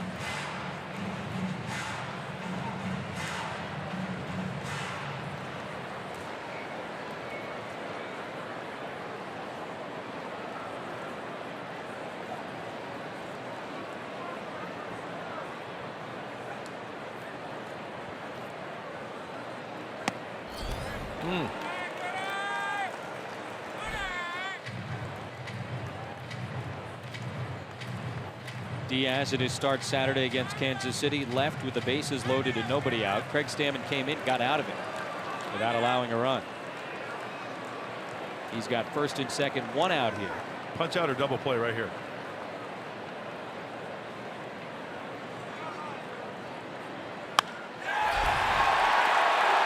Going to be a 3-run homer and a tie game. Broxton won the battle. It's his 10th of the year.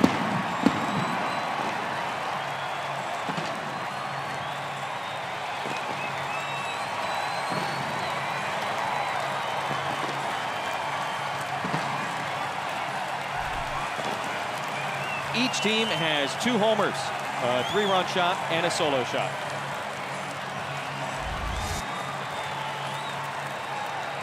Two-2 fastball.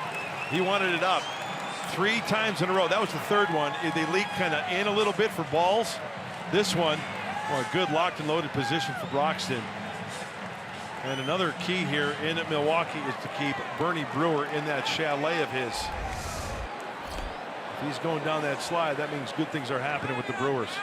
Broxton's 4th home run in his last 6 games. He had a huge one, both in terms of importance and distance, last night in St. Louis. Real deal power. Brinson sends this one towards the gap in left center field. That's going to be more trouble for Miguel Diaz. Brinson's thinking 3. And he's got his first big league triple.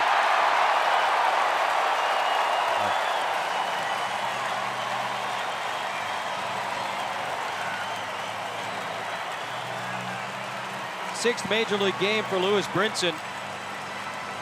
And his first major league extra base hit. Location of the fastball key. Heart of the plate, about knee high. He wanted it down and away, and that's one of the big factors in this inning.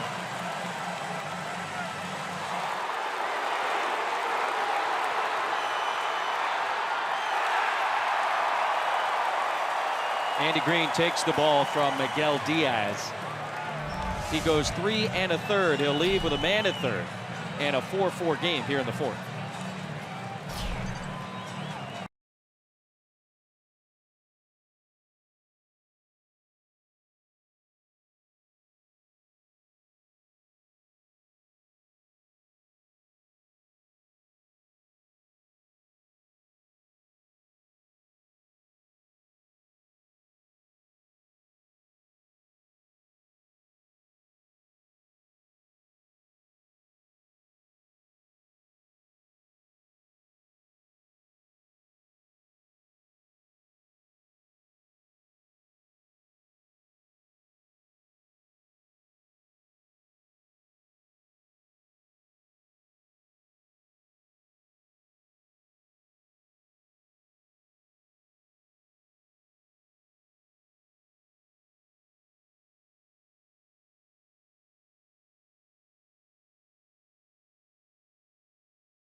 Three and a third innings here tonight, chased by the 3-run homer by Keon Broxton, and then the triple by Lewis Brinson. Couple of hard hit balls as he was trying to push through and complete this 4th inning. As you see, he is responsible for Brinson, the career high 5 strikeouts. It's all part of this process, isn't it? No question about it. And next time out, hopefully you tack on 15 or 20 pitches more and you maybe go 5-6 innings. It is all part of the process to get that arm strengthened and get stretched out. So enter Craig Stammen. Pitching change brought to you by El Cajon. 423rd appearance of the year for Stammen. Relieving Diaz now after each of Miguel's 2 big league starts. And Stammen has been the long guy. And he's been great in the month of June so far. Infield in for the Padres and a pitch in the dirt. Ball and no strikes to Orlando Arcia. And with Diaz having come out of the game, you see a guy who went through this very same thing a year ago, Luis Perdomo, come over, have a quick word for him, and they've talked a lot about how much Luis has helped Miguel Diaz this year. And take the positives from this outing into the next one, in the next bullpen session, into the next start, because I saw some positives tonight from Miguel Diaz. Arcia singled his first time up, and he backs away here. You know, there was one positive in particular. Remember that at bat, Eric Sogard, 3-1 count, change up for a strike, change up for a strike looking. To me, that's progress. Throwing a change up behind the count to a leadoff hitter who's swinging the bat well. That's a positive. it would be very hard to expect Miguel Diaz to come out here and expect to throw up zeros in these situations. Right. 2-0 out in front. Stammen subtracted, got the swing and the miss, so now 2-1. This is a guy who brings the lunch pail. Where's the hard hat? Craig Stammen. Love this guy. He'll take the ball each and every day. Of course, he's not going to pitch each and every day, but that's his mentality. He can start, he can relieve, he can go long, he can get a hitter here, a hitter there. A lot of multi-inning appearances for Stammen. As mentioned, he's had a good June, 5 appearances this month, and a 1.23 ERA.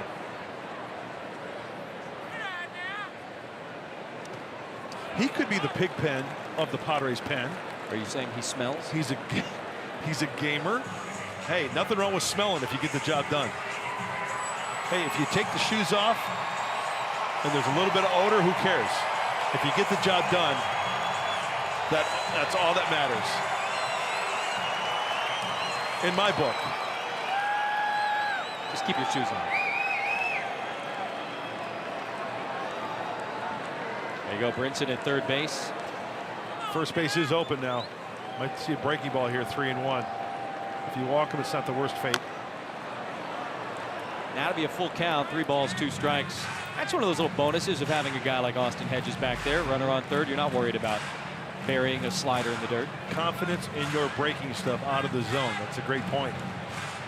And if the pitcher like Stammen has that confidence in his catcher puts down the sign, hey, get it down there. The hidden value of a great catcher. Slider. Fastball away.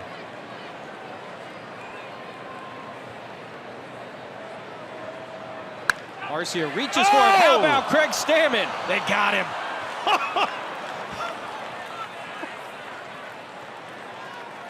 That is as good as it gets. Behind the back, no problem. He made it look easy. Stammen with the pitch. Falls off. Reaches behind him. The 0-1-2 play at the plate. Love it. Timing is everything, Jesse. He could not have been more cool, more calm, and more collected. Wow. Talk about helping yourself. Hey, Rocky, watch me pull the rabbit out of my hat. Now the pitcher, Junior Guerra. It's Peanuts night, not Rocky and Boy. Yeah, you're right. What a great play. That's awesome. I assume Brinson was going on contact. And, hey, 4-4 game in the 4th inning. Why not? Yeah. Yep. Bottom of the order. Pitcher on deck. And now 0-2 to that pitcher, Junior Guerra. Sacrifice his first time up.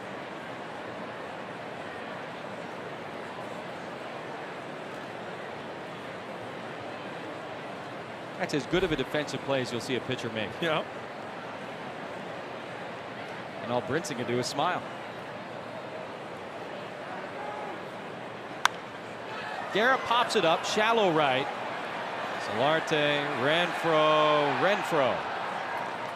And that ends the 4th inning. Tie game now, though. Big 3-run home run by Keon Broxton. Could have been worse, though. But Craig Stammen pulls a rabbit out of his hat and keeps us tied going to the 5th.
It's just pretty obvious with the way our lineup's constructed. So when Franchy Cordero kind of started feeling comfortable up there at the top of the order and was doing some really good things, Solei's the most logical guy to slide back to the 4-hole. For me, like, he cut down a little bit of swing, just started peppering the ball around the yard, started getting some singles, and now the power numbers are starting to come for him a little bit. He's starting to drive the ball a little more consistently.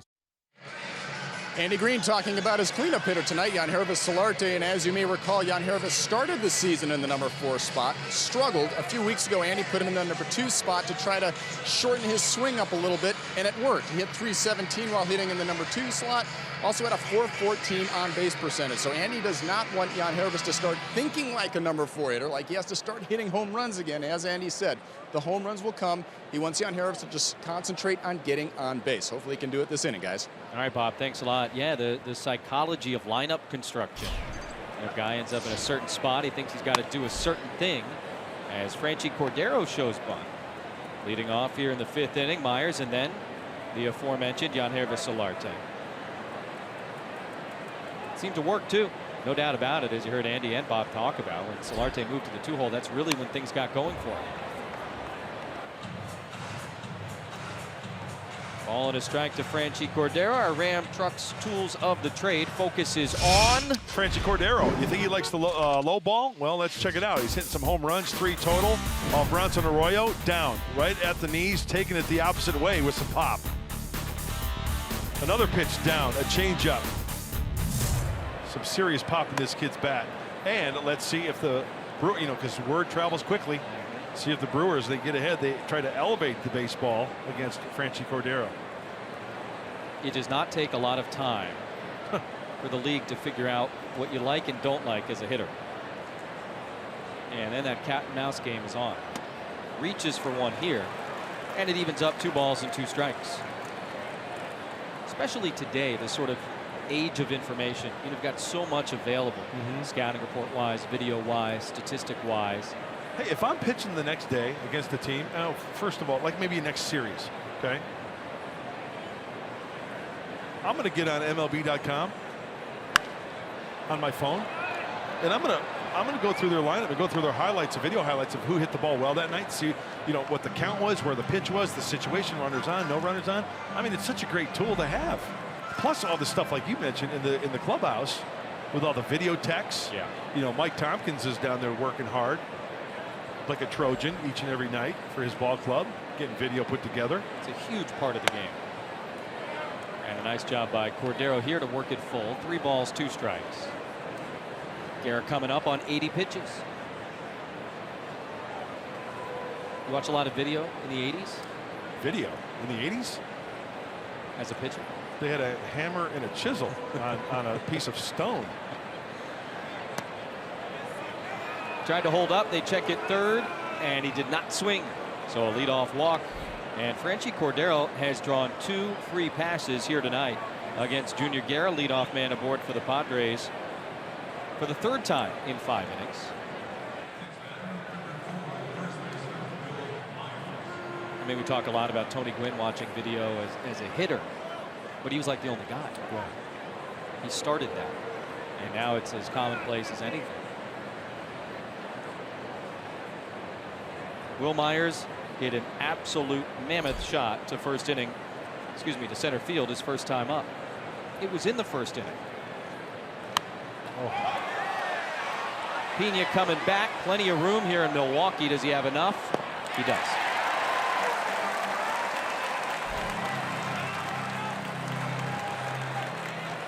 Mud, it is time now for the Arco top tier player profile. We were just talking about Yangervis Solarte moving around the batting order, being productive in 12 games in June, hitting over 300, slugging 500, 3 homers, and how about that? Runners in scoring position, a .538 average. That's what Andy's talking about. Just go up there, make contact. Don't worry about who's on base. And he's been doing exactly that. Being productive and being selective, right?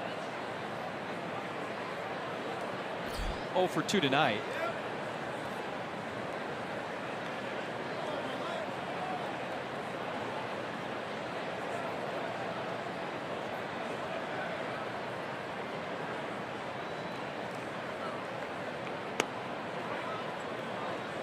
Padres have shown pretty good eyes against Guerra. He's walked 4 now. He's hit a batter.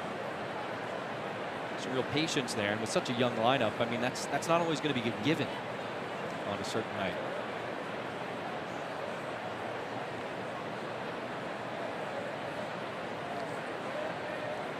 Padres coming off a sweep of the Cincinnati Reds.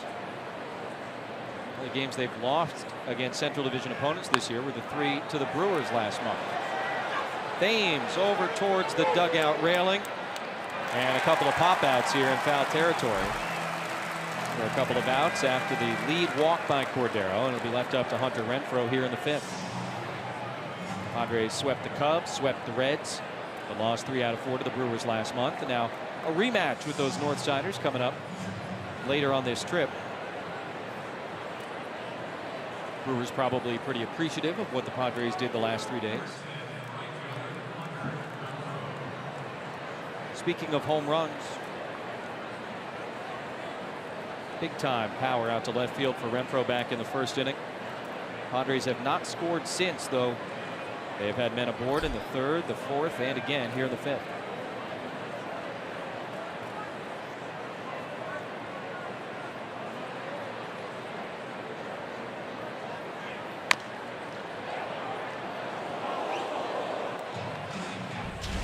First inning, Will Myers had already hit a 3-run shot, and Hunter Renfroe, that is called piling on. No doubter, left field is 15th of the year. Yeah, those are the ones you should crush. You get a mistake like that, you strike the fear in the opposing pitchers, Will Myers and Hunter Renfroe. Then they start getting a little anxious, throwing the ball over the plate, and then start nibbling a little bit. Oh, nice secondary lead there. Very aggressive by Cordero. He goes easily into scoring position on the wild pitch. Good secondary lead. Always watching the ball, watching the trajectory of the ball, the pitch. You see a breaky ball in the dirt, you're off and running.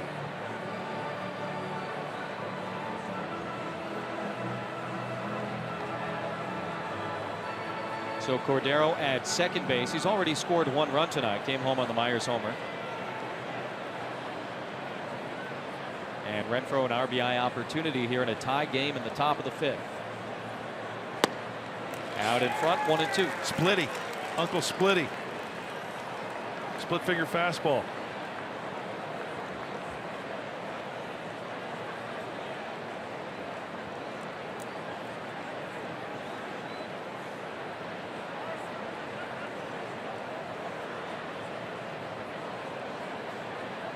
See the ball in Guerra's glove. Looks like another one here. Yep. And he got him. So a strikeout of Hunter Renfroe ends the 5th inning. We are halfway on a Friday night in Milwaukee. Padres and the Brewers 4-4.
If you like the long ball, we've got some treats for you. Will Myers' 3-run home run before an out was recorded against Junior Guerra in the top of the first inning.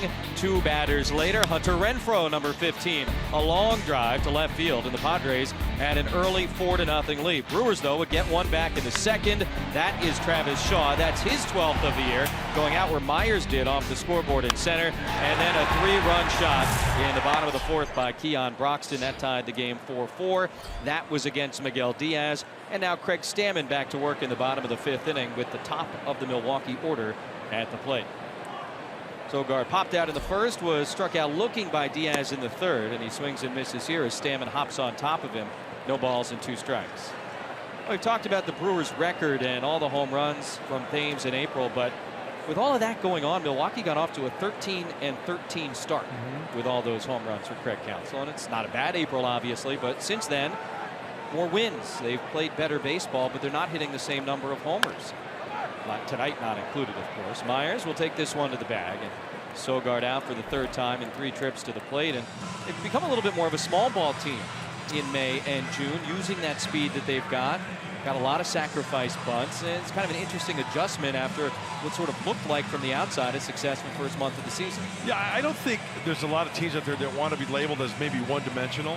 I mean, hitting the home run and getting wins is great, but I don't think that's going to carry on for the whole season. So I think Craig Counsell, and you look at the Brewer lineup, I think they've got the ability, you know, small ball, yeah, getting the runner over, but I think they've got the ability with the type of hitters to where they can hit the extra base hit, get a bunt down, hit behind the runner, and still be successful. Thames, of course, a big part of the home runs. Tonight 0 for 2 with a couple of ground outs, both towards the right side, although one was handled by Diaz.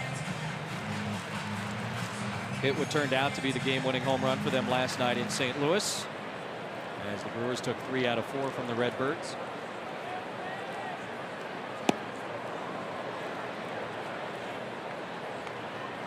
One at bat in the 4 games at Petco for Eric Thames. Flew out as a pinch hitter in the series finale.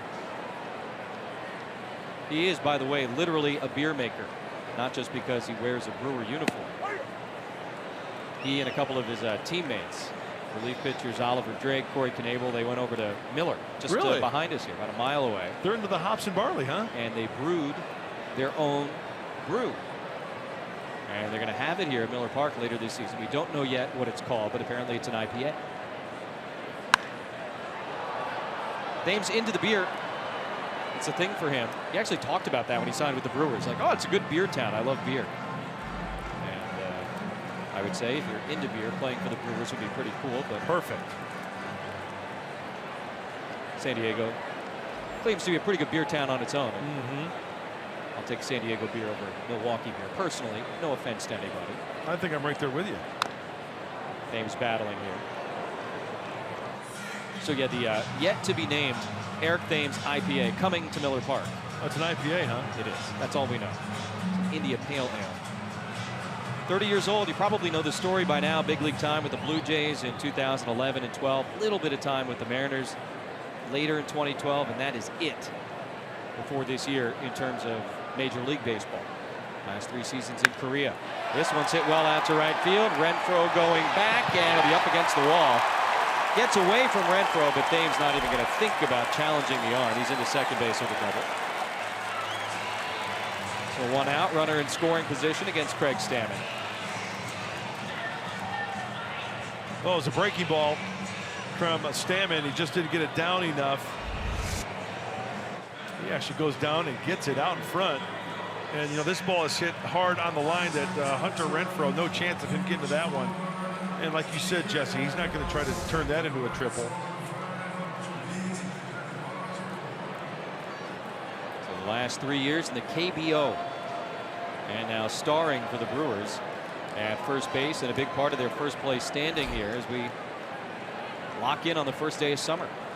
Here's Domingo Santana. And Austin Hedges makes the stop. He is so good back there and a lot of fun to watch. Good numbers with runners in scoring position. Last year Santana played all over the outfield for them. This year pretty much the regular right fielder.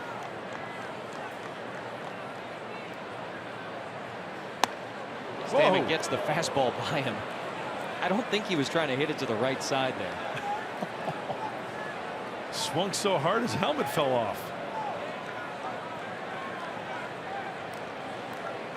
Santana way back was part of a trade from Philadelphia to Houston that included Padre pitcher Jared Kozar. That was the Hunter Pence trade way back when. 1-1 from Stammen. Good fastball. And now ahead, a ball and 2 strikes. That's a pretty good pitch. Depends who you ask right now. You want to tick off an umpire? Did you see the look in Paul Emmel's face when he was talking to him there after Santana had a few words? Got 24-year-old batter and a crew chief behind the plate. Now the 1-2. Broken bat, and Spangenberg looks the runner back. Perfect throw across. That's out number 2 as Thames is stuck at second base. Vote today, vote tomorrow. Vote Padres for your 2017 All-Stars with the Esurance MLB All-Star Game ballot. Vote at Padres.com/vote and catch all the excitement of the 88th MLB All-Star Game in Miami, presented by MasterCard, July 11th. And you know you can only see it, Jesse? On Fox. Live on Fox. Tell a friend. Travis Shaw was coming to the plate. He has scored half of the Milwaukee runs tonight, and the Padres will intentionally pass him this time. So he goes to first base, and the batter will now be the catcher, Manny Pena. I'm still not used to the new intentional walk. I'm not either. Catches me off guard like every single time. Do you like it though? I don't mind it. I don't think it really saves much time. I'd rather see 4 wide ones. Because you like the possibility of something wonky happening? Yeah. I can get that. It's not a hill I'm going to go die on, though, right, to keep it. You know, it is what it is. So 2 on, 2 out, and Pena takes strike 1 from Craig Stammen. Tell you, Paul Emmel is just, oh, look at him. As soon as he called a strike, Pena kind of like jerked back, kind of like, oh, how can you call that? And Emmel was staring a hole through him. He's got to be careful as a catcher, right? Yeah, you want those calls. That one is away. You know, I think there's an old baseball axiom or whatever. You better not do that because the guy's going to call everything a strike the rest of the at-bat. And maybe that was true at a time. I don't think that kind of thing really happens much anymore with all the electronic strike zones and the focus and the attention that those things get. These guys aren't out there to be vindictive anymore. If they ever were. Ground ball foul. I think back in the day, I think there was some guys who really wanted to stick it to hitters. Yeah. Hey, that's a tough job, man. Near impossible as far as I'm concerned. Any umpiring job. I know we kind of get on umpires once in a while, and hey, I'm guilty of it, but you know what? I've got all the respect in the world for those guys that get behind the plate and work the bases. It's a tough gig. No doubt about that. 1-2 to Pena on the outside corner. Strike 3 call. Stammen strands a pair. We played 5 in Milwaukee. Padres and the Brewers are all tied up.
Unbelievable. It really, really is. And hey, if I want to know NL West, I'm going to Steve Finley.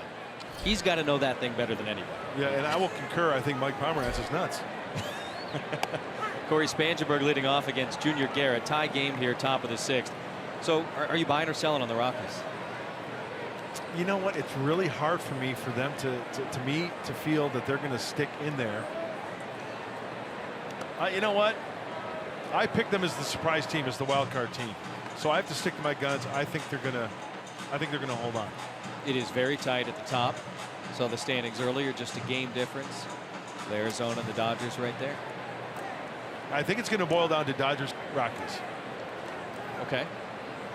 It's fun though. I mean, it's one of those things like the guys were saying. I mean, at the beginning of spring training, you never in a million years would have thought we'd be sitting in this position on June 16th. Yeah, Giants inundated. I mean, the injuries, right, that they've had. And as Finn said, they don't hit.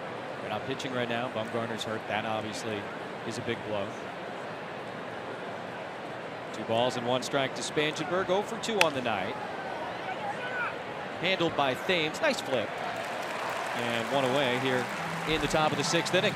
Hey, tomorrow, kick off your Father's Day weekend with Major League Baseball on Fox. The Cubs battle the Pirates at 5 on your local station, or you can catch it live on Fox Sports Go. Don't forget, get your baseball fix right here on Fox.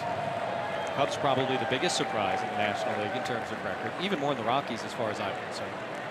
And the Brewers taking full advantage of the fact that the Cubs have not really been the Cubs. And I just think that the Cubs, it's going to just be a matter of time before they take off. I mean, I think they're just too good of a team. 1 out for Austin Hedges. Walking a strikeout so far. Alan Cordoba on deck for the Padres. And we were talking about it earlier with Cordoba and sort of his playing time and the way they're going to do that. And Bob Scanlon, I know you talked to Andy Green about it before the game today. It's kind of curious to me to see how they handle him moving forward here. You know, it has been interesting progress, Jesse, and there's been a game plan on this from the very get-go. A lot of people were wondering why early on in the season Cordoba wasn't getting more reps at shortstop, and there was a method behind the madness. Andy basically said, look, we didn't want to overwhelm this young man by having to learn a premium position on the infield at the same time as getting used to hitting Major League pitching. So they felt like it was better to start him out in left field. But now he's been getting those opportunities at shortstop. He got 2 in a row in the last series against the Reds. Andy gave him a day off. Now he's back in there today, and he said moving forward, yes, some of it is going to be predicated on how well he plays, but also, frankly, is a case of a kid that only got 60 at-bats last year, so they don't want to wear him out. So it's sort of a balancing act of, yes, we want to get him the experience. No, we don't want to wear him out or overwhelm him. Yeah, 50 games at Johnson City last year is a little bit different than whatever he's going to come up with here in San Diego. Johnson City. I love that. Straight to the big leagues after that. By the way, 50 games, he stole 22 bags a year ago in rookie ball. Gives you an idea of the skill set that this guy, Alan Cordoba, has. But, Mud, you know how difficult it is to make the jump from minor leagues to the big leagues, just in terms of the number of games you play and the intensity of the games that you play and that you have to be at for every single pitch. And to think of doing that for a guy that, you know, we got trained all the way through AAA and then made that transition. This kid's coming from Able. Huge jump. Guerra ahead of him, no balls, 2 strikes. And that should end the top of the 6th, although it may find a hole. No, here comes Broxton, and he makes the catch. So 1, 2, 3, 6th for Guerra. Still 4-4.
Baseball brought to you by your San Diego County Lexus dealers, who invites you to test drive a Lexus today.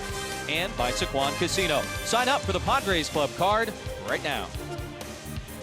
Miller Park, Milwaukee, Wisconsin. Night has fallen on this late spring, beautiful day here in the upper Midwest. Padres and the Brewers are 4-4. As we go to the bottom of the 6th inning, Miguel Diaz made his second major league start. Craig Stammen, a little bit of relief, and now Phil Maton on for the 3rd time in his big league career.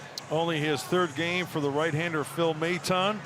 He's got the bottom of the order due up for Milwaukee. He's got the good fastball, good spin rate on the fastball. Only 1 inning. And you know what? He's got a good chance of picking up a big league victory here with the score tied.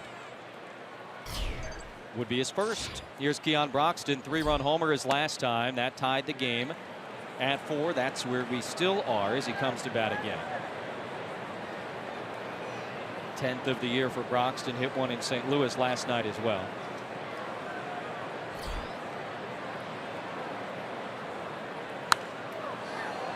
This offering for Maton is fouled away, 1-1.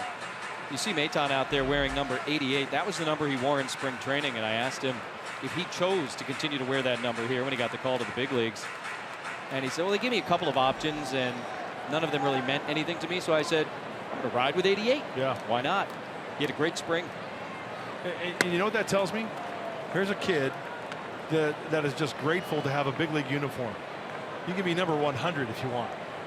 They don't allow that, actually. I know, but you see where I'm going. You said if you want. I'm saying no. Don't lie to the people. He's just happy to be in the big leagues. Ball and 2 strikes. Ooh, pretty good pitch. Did not miss by much. Made his major league debut Sunday against Kansas City, and all he did was strike out the very first guy that he saw, Lorenzo Cain. Worked a 1-2-3-8 in his major league debut. All good for Phil Maton right now. 2-2, got him. Got the heat past Keon Broxton. And you said it, the velocity on the radar gun doesn't look extraordinary, 91 on that pitch, but it looks like it's coming in a lot hotter because of where he releases the ball, and as you said, he's got that elite spin rate.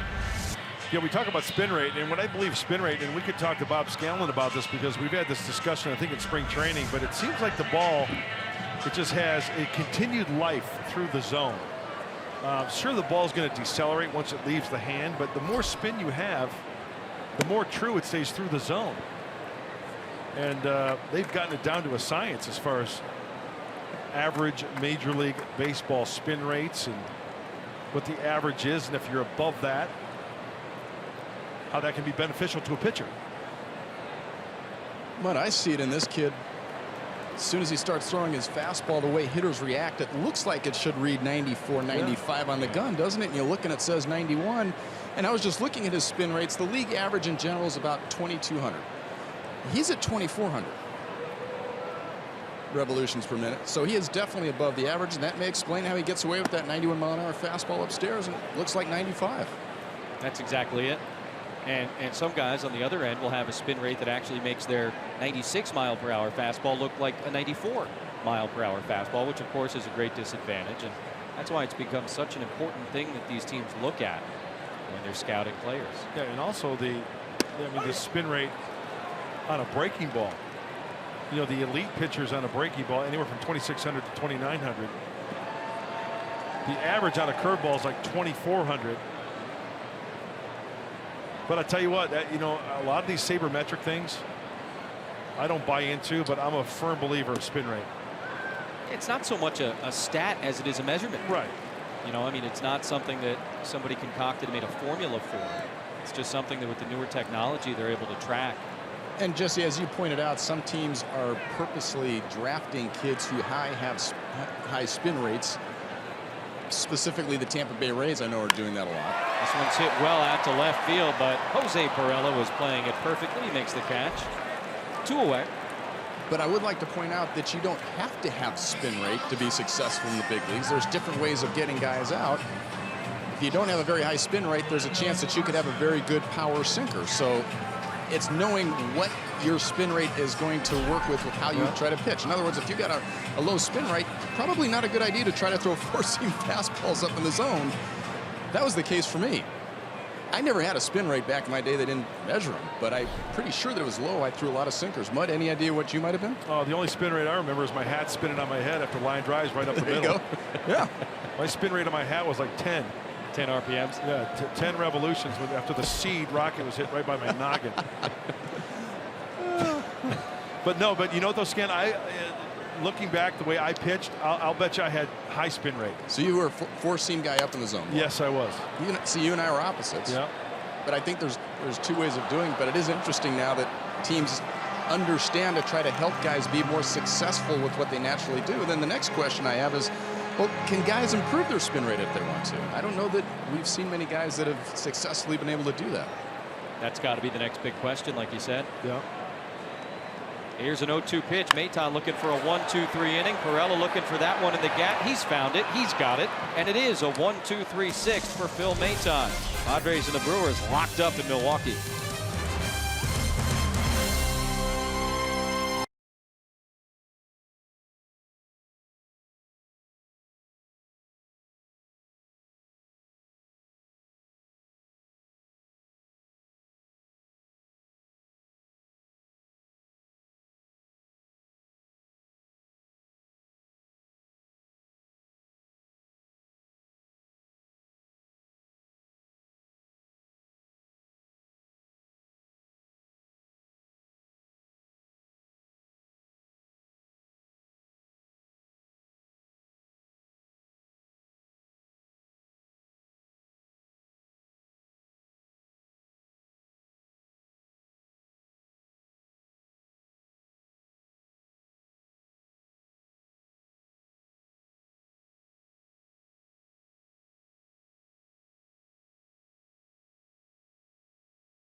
Factory, you guys ready? Tell us something about Kirby that we wouldn't know otherwise. A lot of people think that Major League Baseball players just come out and it's natural and, you know, things are given to them. Kirby was really highly recruited out of high school, went to college, blew his elbow out, and was a hard road after that. But he never gave up. Oh. Oh, what a great story. With Father's Day around the corner, we tour the Ping Factory with Kirby Yates and his dad. Only on Padres POV, presented by Nissan, tonight after Padres Live. Don't miss it. Father's Day coming up, and we'll see what the fathers can do here against Oliver Drake. Started the 7th inning, and a couple of home runs per side has us 4-4. With the number 9 spot due up for the Padres, and Drake, the former Oriole, coming in for the 31st total time. He was a mid-April acquisition, and the pinch hitter Matt Caesar fouls one back. 0-1. Drake last night in St. Louis. Nice night. Picked up his first major league save by pitching a perfect 9th inning. Struck out a couple of batters. He's the guy, though, that took the loss, giving up that home run to Hunter Renfroe back at Petco last month. And now 1 ball and 1 strike to Matt Caesar.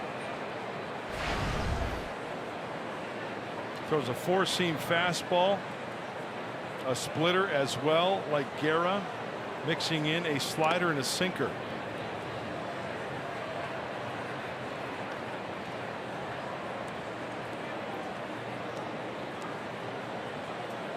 Drake last season with Baltimore at the big league level pitched in just 14 games. Also had a little bit of time with the Orioles in 2015. But now making his 28th appearance in a Brewer uniform. And it's 3-1 to Matt Caesar, who, how about this, in the 3 games against the Reds, he was the only Padre to come off the bench. He did it in all 3 games, but nobody else was used. And good starting pitching, obviously, a big part of that. Tough role coming off the bench. You know, I know off the clubhouses they have hitting cages and tees where you can get hot, but still, if you don't have 2 or 3 at-bats under your belt coming up to a 4th at-bat, that's a tough gig. Totally different thing, and it's a skill you got to learn, is what a lot of guys say. Caesar certainly one of those versatile outfield types. He can play anywhere, but he strikes out here against Drake. 1 away in the top of the 7th inning, and it's time now for the Unlimited Baseball Break, brought to you by T-Mobile. Around baseball today, Max Scherzer, more of the same. 8 innings, 1 run, 10 strikeouts as the Nats beat the Mets 7-2. Victor Martinez to the DL. Ooh, that's scary. Yeah, best wishes to the veteran. And Matt Harvey, just another Met on the disabled list. Why not? You can replace that T in Mets with another S. Mess. What's going on with that team, right? Also this week, Neil Walker to the DL. I mean, it's just like one after another for the Mets all year long. Jose Pirela in the leadoff spot tonight is officially 0 for 3. Hit a ball out to center field in the first inning that Keon Broxton just did not catch. Took a bad route to it, and that kind of got the trouble going for the starter, Junior Guerra. He would walk Franchi Cordero, then Will Myers hit the 3-run homer, and before you could blink, the Padres had a lead in this game. Since then, fly out and a pop-up, and this one also in the air. Santana, the right fielder, waiting for it. He makes the catch. And that's 2 in the 7th. This copyrighted telecast is presented by the authority of the San Diego Padres and may not be reproduced, retransmitted in any form, and the accounts and descriptions of this game may not be disseminated without the express written consent of the San Diego Padres. Miller Park, Milwaukee, Wisconsin. Bernie's gone down that slide a couple of times tonight. Padres with 2 homers in the first, the Brewers with 1 in the second, 1 in the fourth. 4-4 as each of these teams tries to win a 4th consecutive game. Padres just wrapped up a 4-2 homestand. After they lost the series to the Royals, they swept Cincinnati 3 straight. Brewers had a 4-3 road trip. And Franchi Cordero takes a breaking ball strike. You know, Jesse, I think you're a pretty smart guy. I consider you smart. You went to the U, right? It's all about the U. Whatever, save it. Yeah. But Oliver Drake, he went to the Naval Academy. Yeah. Majoring in quantitative economics. He's a cool guy. Much cooler than you or I. Oh my Naval gosh. Academy, so he served. He's a little bit older. 30 years old with limited big league time. What a great story, though. Yeah. Trying to throw a 1-2-3 7th inning here. In relief of Junior Guerra. He looks at students that went to the U and laughs in their face. I don't know about that. Rolled over. And they got it. Sogard kind of took his time. Cordero hustling, but it is a 1-2-3, top of the 7th. Miami for Oliver Drake. I laugh in your face.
Fox Sports San Diego is brought to you by Buick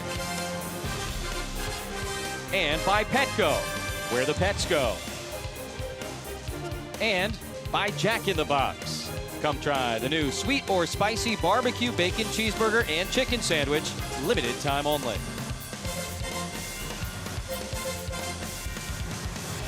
Bottom of the 7th inning, and what is it, Friday? Okay, Brad Hand is in to pitch. Hernan Perez, the pinch hitter, first pitch, swinging a ground ball to Corey Spangenberg. 1 pitch, 1 out for Brad Hand, who, you know, is just out there pitching, doing what he does seemingly every day. 4-4 game here in the bottom of the 7th inning as these two teams open up this 3-game weekend series. And all you got to do is take a look at the numbers to understand how useful Brad Hand is. I guess you could label him old reliable, right? Sure. I don't mean old by any stretch of the imagination, but for the times he's been out there, he has been money. And the high ERA over 3, you know, that can be skewed a little bit because he gave up 4 in that one outing. Back at home, so that'll mess up the ERA a little bit. But overall, and I mentioned the other day, I'll take one outing like that over 30, 1 every 30. Yes. I would think you would. 1 bad outing out of every 30 appearance. I'll do that.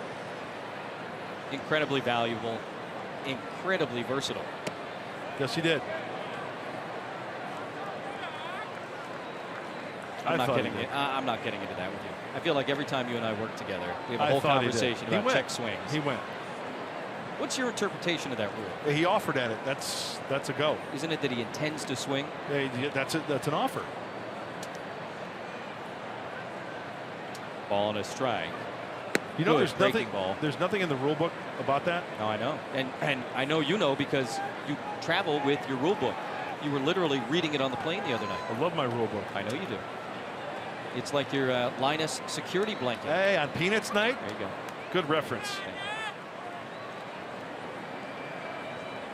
1 ball and 2 strikes to Sogard.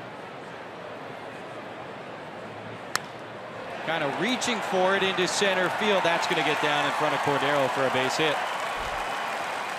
So 1 out base runner here in a tie game in the bottom of the 7th inning. And that is good hitting by a leadoff hitter, any leadoff hitter. And Sogard from left side, you know, it doesn't have to come out of his shoes. He's making contact, avoiding the strikeout, and putting the ball in play.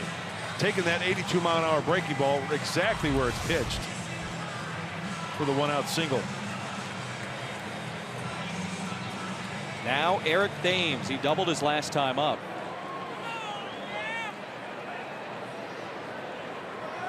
You see the splits? Brad Hand, of course, is a southpaw.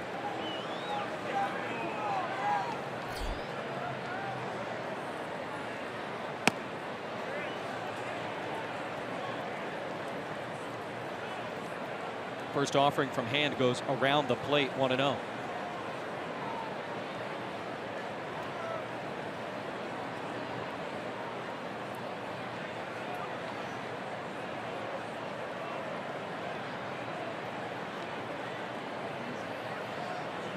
Thames takes again, and fastball a little bit off the plate from Brad Hand. Now 2 balls and no strikes.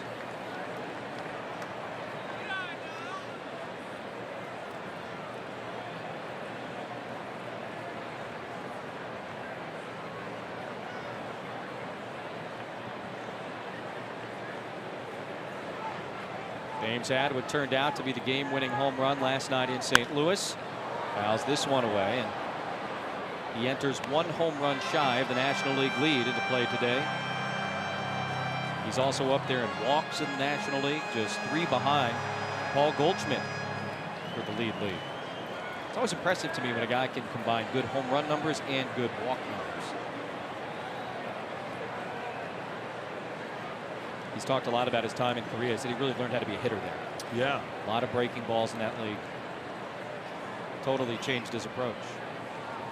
Seems like he brought that elbow guard over from Korea. When you take a look at that, it's got some type of signage on there. It's a strong-looking guy.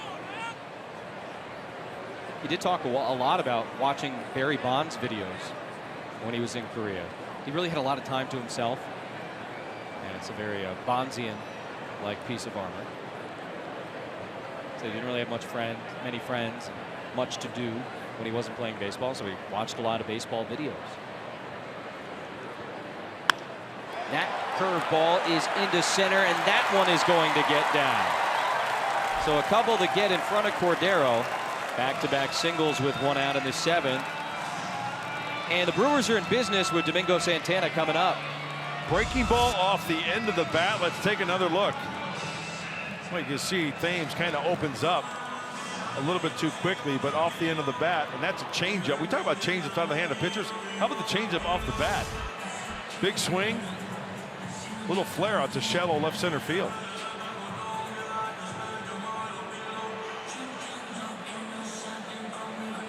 So it's Hand and Santana, right-handed batter. He's 0 for 2 with a walk, grounded out his last time.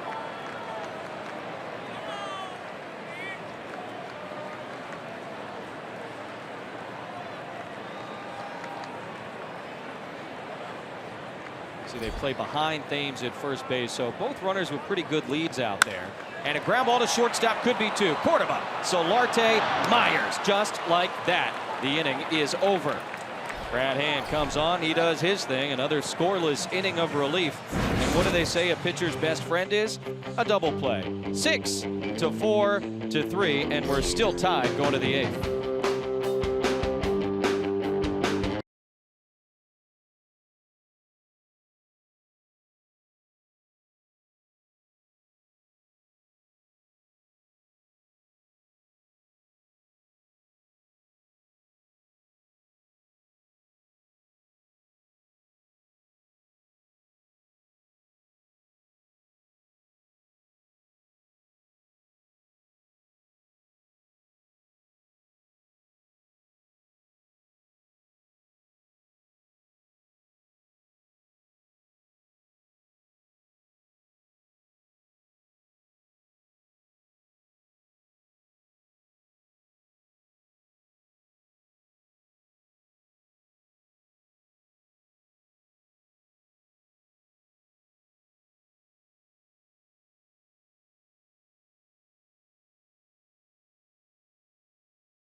Looking forward to the post-game show tonight, coming up after what is hopefully a Padre victory, but we'll see how this one shakes out. Tie game going to the 8th inning.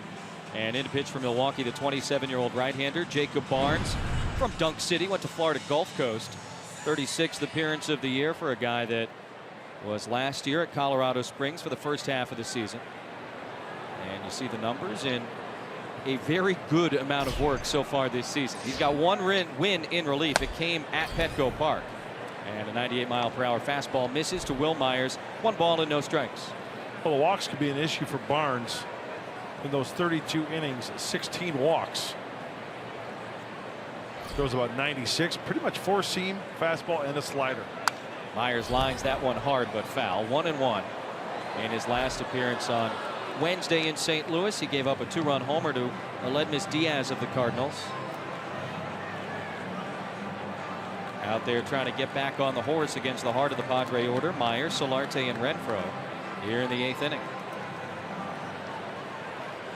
Talked about those uniforms earlier. The Brewers do a throwback Friday type of thing. Teams will be in their Father's Day uniforms the next 2 days. And a swing and a miss by Myers, 1-2.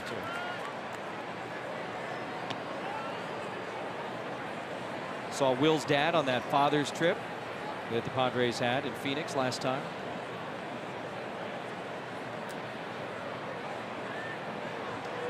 Trying to work a fastball away to Myers. And he got it. So 1 out here in the top of the 8th inning, and a reminder that closed captioning is brought to you by Wiener Schnitzel.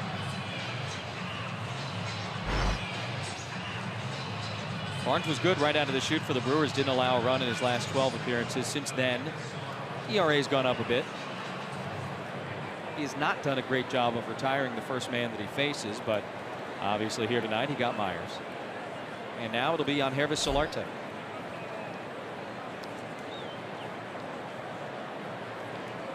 Yangervis 0 for 3. All of that against the starter Junior Guerra. Guerra went 6. Kind of an odd line tonight for the Milwaukee starter, right?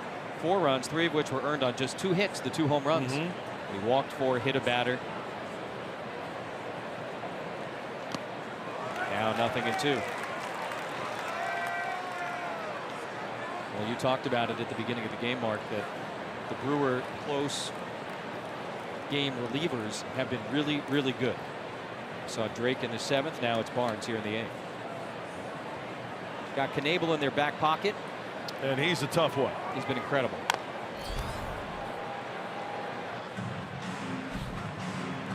Solarte trying to battle here. See what he can get going. Saw 4 home runs in the first 4 innings, and since then, nothing offensively.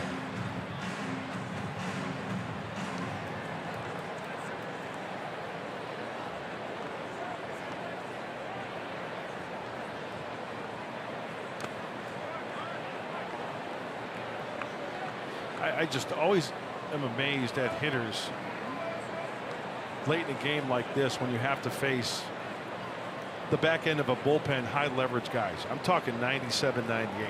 Then you've got Knebel following him in the effect that they have to close one out.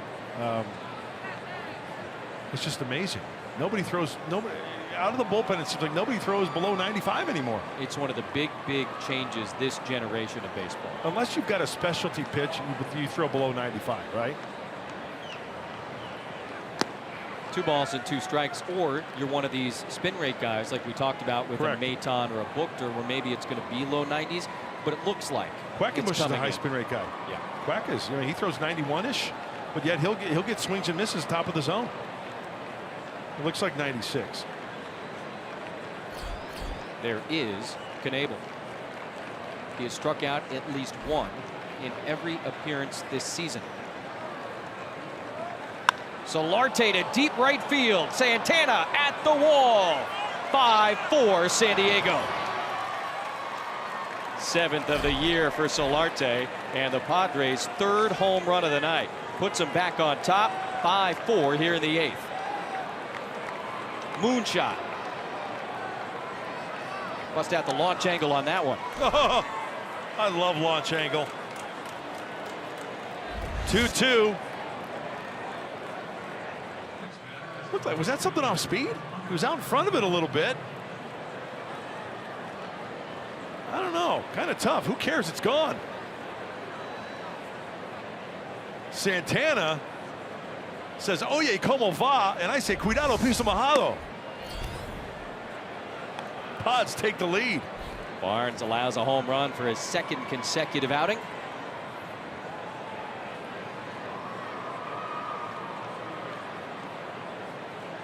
Renfroe went deep in the 1st.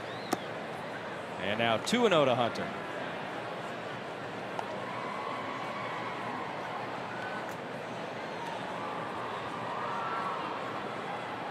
Only the 4th home run given up by Barnes this year in 32 plus innings, now 33 plus innings. Renfroe, a hard hit foul ball the other way. See, now that's a 97-mile-an-hour fastball. If you square that up, that's going to go again to right field. I mean, you don't have to try to pull that ball.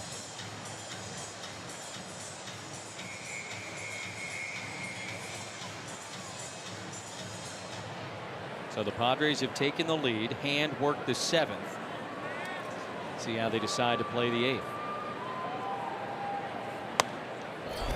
99, but outside.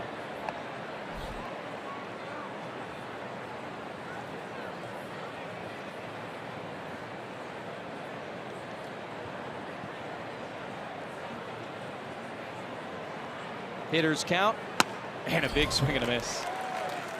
That is a power matchup right there. And Barnes pulls the string on that one. Like a slider.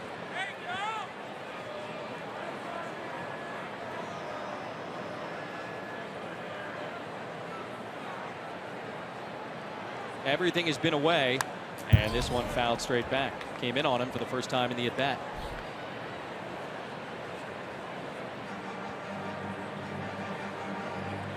Take that back. That might have been a heater. I thought I saw a little cut action at the end there. All four-seamers here.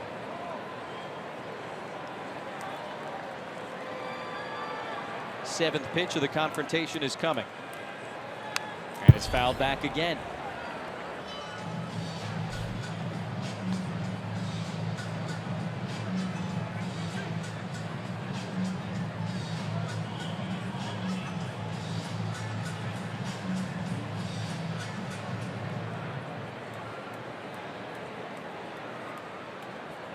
Slider. Hung it, and Renfroe pops it out of play left side.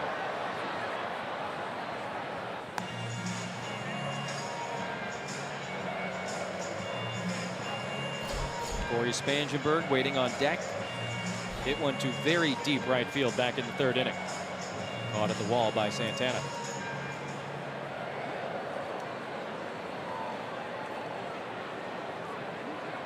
Good battle here between Barnes and Renfroe.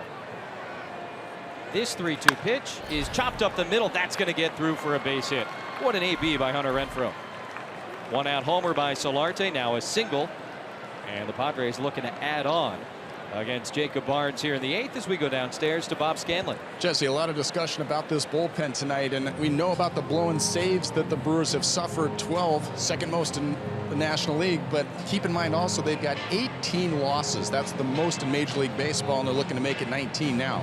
It's been an Achilles heel for this ball club all season long, and Craig Counsell has not been able to avoid it because he's not getting a lot of innings out of his starters either. In fact, the Brewers have the most innings pitched of any bullpen in the big leagues. That is a very tough combination. If your starters are not going long and your relievers are not doing well, it's a recipe for trouble. And of course, there's some cause and effect there. Got to figure that the bullpen is not helped out by having to be used as much as they have been. And after all is said and done, you look at the standings, they're 2.5 games up in the Central. You figure that out. Figure out the Cubs and you will. I mean, that's the way I see it. Both Central divisions this year, American League and National League. If you had Minnesota out in front in the AL Central at this point. That's probably my biggest surprise right there. And the Cubs below 500. As for here, 5-4 Padres in the 8th. Renfroe at first. And Spangenberg takes low.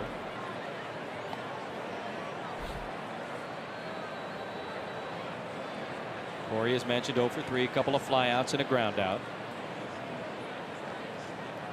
Junior Guerra went 6 for the Brewers. Oliver Drake worked a 1-2-3 7th, and now Jacob Barnes has helped put the Padres in front here in the 8th. Hey, Jesse, you guys were talking about how this Brewer club is leading their division. Is there a front office that's in a more awkward situation than they are in terms of what do you do? Do you believe in this club? Are they buyers? Well, are they sellers? What do they do if they're still in first as the trade deadline comes around? You know, Bob, that's a great question. I want to hear what Jesse has to say, but we mentioned that last homestand. If this division is as tight as it is, who's going to be buyers and sellers? Yeah. And are they going to trade within each organization? If they comes up with a player that I want a guy from the Cardinals, I want a guy from the Brewers, I want a guy from the Pirates. It's going to be interesting seeing what happens. Yeah, Cincinnati, although now after the Padres swept them, they're a few more games back. I would have last week put them in that same conversation, but I'm with you, Scans. Like, for this Milwaukee team, they're young, they're rebuilding. Now, they're a couple of years ahead of where the Padres are in terms of the rebuilding process. They've got Brinson here now. They've got Arcia here now. Those are the two big-time prospects so far. But you can't really go out and try and accumulate more prospects at the deadline if you're in first place or if you're sitting in a wild card position, can you? It's a tough message to send to your fans. Very tough sell to your fan base. And this ownership, just as a little bit of a history, in the past has been more aggressive in terms of going for it. In other words, regardless of what the game plan was coming into the season, when they've had a chance to reach the playoffs, they have supported their staff, they've supported their team and their fan base, and they've gone out and tried to improve their ball club. So if they stick with that plan, I don't know if that's the best thing for the organization long run, because is this a team that, even if they can make the playoffs, really can go deep? Tough questions. I guess the idea is if you get in, anything can happen. And if you get in, people are going to be electrified and the fan base is going to be excited. And like you said, you got to balance that short term versus long term. Those are the decisions Craig Counsell's bosses are going to have to make in the next 6 weeks or so. Spangenberg takes strike 2. The other thing is that a lot can change in a month and a half. Right. And it's very interesting to kick this around right now on June 16th, but who knows, maybe when the trading deadline rolls around, it'll be a lot easier of a call for this front office. And don't you guys think that a lot of teams, majority, they look for good arms, especially out of the bullpen? And will there be arms exchanged amongst teams? Sure. And that's the way I look at it too. Spangenberg tried to check his swing, could not. And that's out number 2 here in the 8th. Ball got away, but Renfroe did not attempt to advance from first to second. Second strikeout in the inning for Barnes, and it'll be left up to Austin Hedges. Well, that's a great question, because you look at how both teams handled their bullpens last year, and they became crucial elements in terms of how that World Series was won and lost. And I think there's going to be a lot of interest by any team going to the postseason to try to find that Andrew Miller type guy to help out their pen.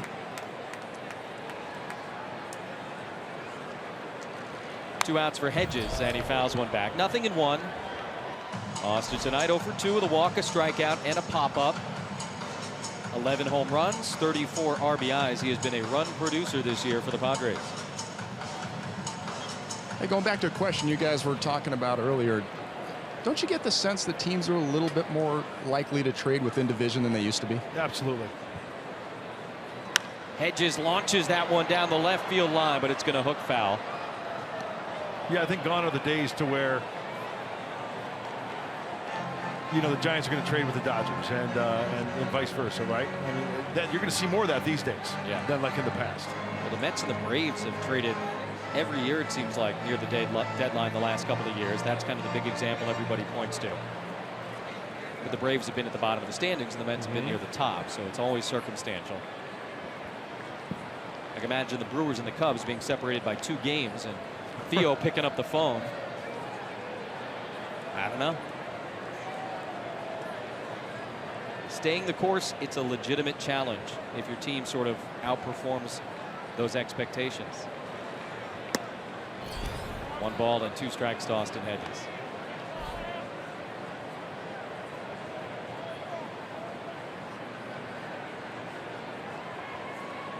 Tempted to say again, these things kind of have a way of working themselves out. But right now, it's very, very interesting. 1-2 pitches in the air right field. Santana waits on it. And that's all for the Padres in the top of the 8th inning. They do, though, take the lead. A solo home run by Yangervis Solarte, his 7th of the year. And it's 5-4 San Diego in the 8th.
in Milwaukee, 5-4 after the home run by Jan Hervis Solarte.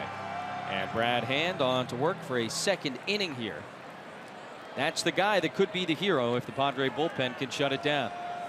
Travis Shaw homered his first time up. That got Milwaukee on the board, and he takes strike one from Hand. You out of breath over there? Gassed. It's a tradition unlike any other in Major League Baseball. Oh, you're not talking about the Masters? I am not. No balls and a strike to Shaw. Lays off that one. So at the University of Wisconsin football games, it's a pretty known thing. They do jump around, and they play it, and the whole stadium bounces up and down at the start of the fourth quarter. They do it here in the middle of the eighth, and you were jumping around, and now you're out of breath. Reaching for it and fouling it away, 1-2. Can you confirm? It's tradition. I go over and visit Brian Anderson and Bill Schroeder, and I jump around.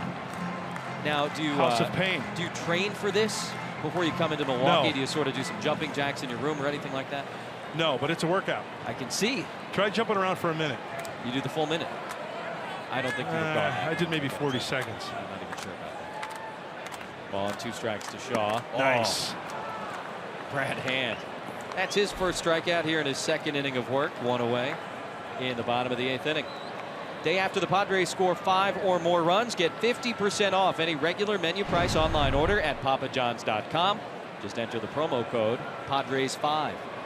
You know, Jesse, sometimes the save comes in the 8th inning. It looks like it's going to be all for Brad Hand, but that's a big strikeout here in the 8th. Travis Shaw, and a nice job by Brad Hand. So they left him in to face the left-hander. He did exactly what they wanted him to do. He struck him out, and Kirby Yates coming on with a 1-run lead in the bottom of the 8th.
Hey, Padre fans, if you can't catch the games on TV, you can stream them live on your mobile device with Fox Sports Go, presented by your San Diego County Toyota dealers.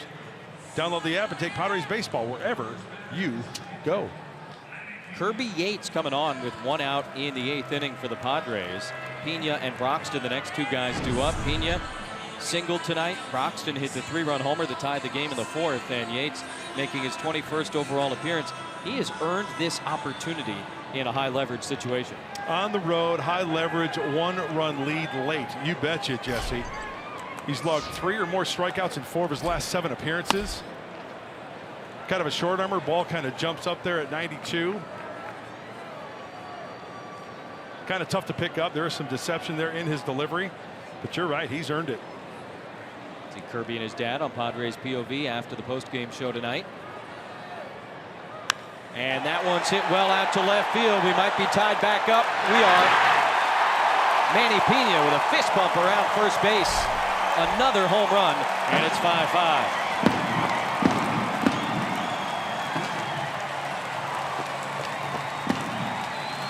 10 runs scored in this game, all via the homer.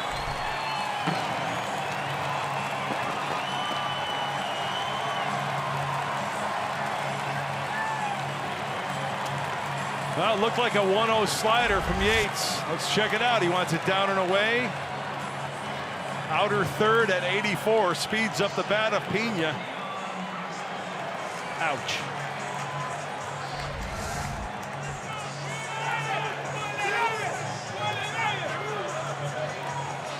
They're all fired up in the first base dugout. Now Broxton, who has mentioned, hit a 3-run shot back in the 4th. He also homered last night in St. Louis. And he takes strike 1 off speed from Yates. Yesterday against the Cardinals, they measured it at 489 feet on StatCast, the second longest home run in the major leagues this year. Swings and misses here, though, and Kirby ahead of him, no balls and 2 strikes. Here you go last night at Busch Stadium. Only Aaron Judge's shot last week at Yankee Stadium has been longer this season. That's way up there. Yes, it is. But Yates ahead of him, no balls and 2 strikes. You know, it doesn't seem like it, but that's left center over half the way up those bleachers at Busch Stadium. That is a long way. I mean, just looking at him, you're not thinking 489 feet is in there. You know, Judge is a monster guy. Stanton, monster guy. Renfroe, big, strong. This guy just looks normal, even skinny.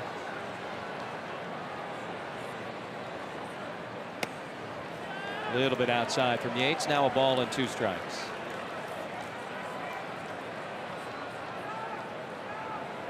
Broxton has struck out twice tonight. Yates wouldn't mind one of those right now. He does lead the National League in strikeouts, and they're going to elevate the fastball on 1 and 2. Got him. 3rd of the night. And the first for Kirby Yates. So now 2 down. And the batter will be Lewis Brinson. Well, bouncing back is a big key for any pitcher, especially after giving up that home run. And that's exactly where Kirby Yates wanted it. Jesse, you mentioned it. Fastball high, away. That's where he put it for the strikeout. Brinson collected his first major league extra base hit back in the 4th. He was also thrown out at the plate. Swings and misses here, nothing in 1.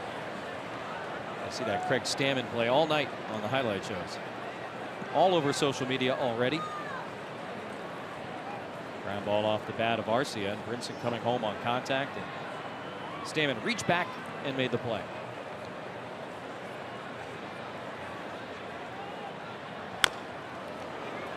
Ouch, and 0-2. Schinberger or tow truck on that one? What do you got? It was hard to tell from here.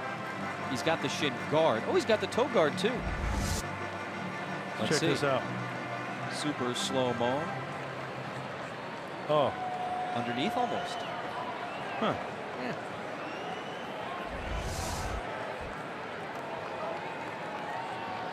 What it was strike 2.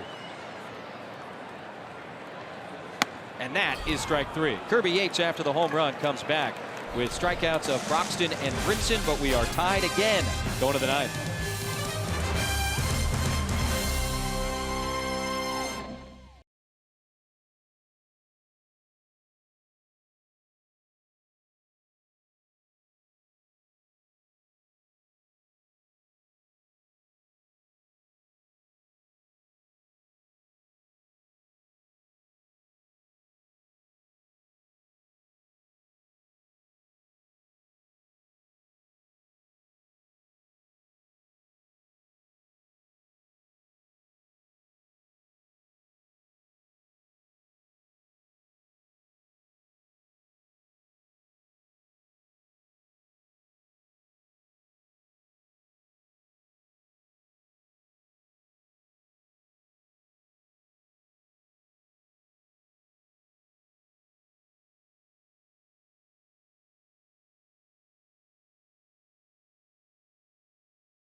5 runs aside. Each team has a 3-run homer. Each team has a pair of solo homers.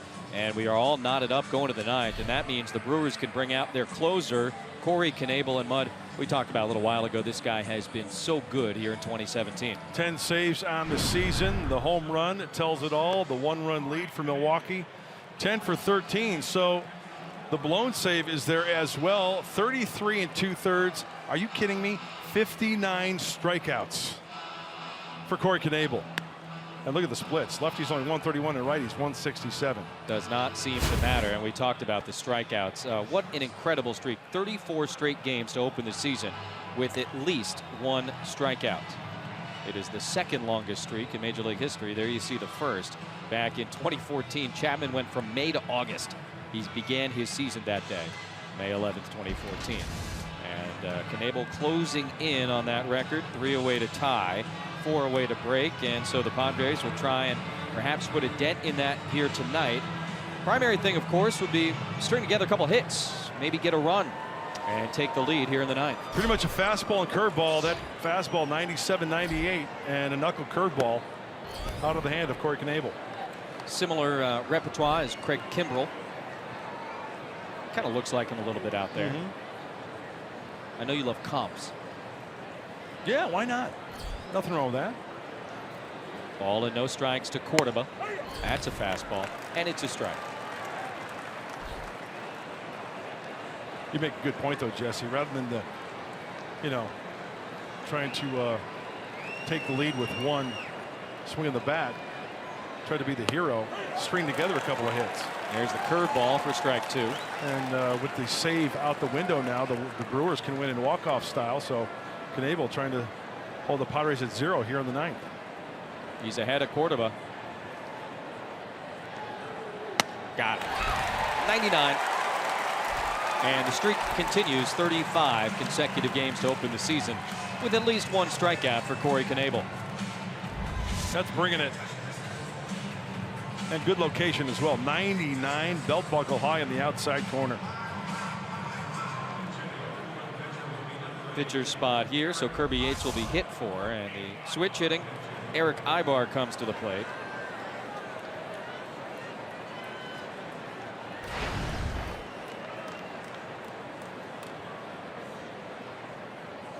Not a lot of history between the Padres and Knebel. 1 or 2 at bats. That's it for each guy. And Ibar connects on the first pitch fastball, but fouls it away the other direction. 0-1. Eric comes in, 215 average, 4 homers, 8 doubles. Started only the final game of the series against the Reds, went 2 for 4 with a couple of singles.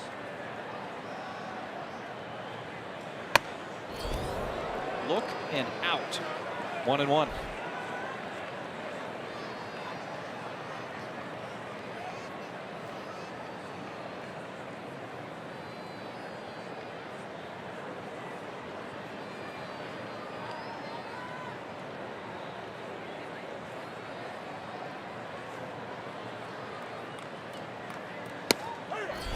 Ball gets there in a hurry, and now 1-2 to Eric Ibar.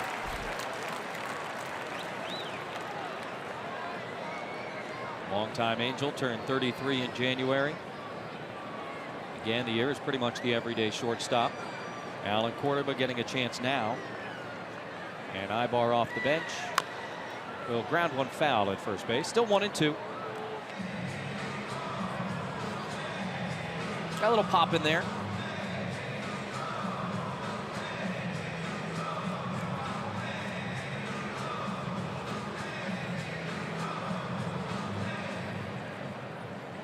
Think of Ibar in an Angel uniform, but last year spent the season with Atlanta and Detroit. Now the 1-2, and that one's hit pretty well out to left center field. Broxton and Brinson, and it will be Brinson, the left fielder, making the catch. Ibar flies out the other way. 2 down here in the top of the 9th. And you can see, just by watching a little bit here, why Corey Knebel is so good. And you take a look at the numbers. Since May 14th, among Major League relievers, more saves, more strikeouts, best opponent average, fewest hits allowed, 7 hits allowed in the last month plus. That's the crazy thing for me.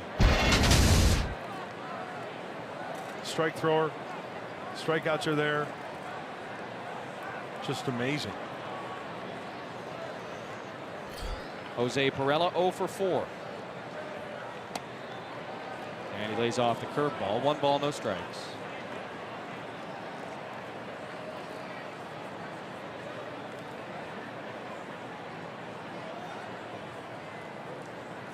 The 0 for has dropped the average down to a routine 395.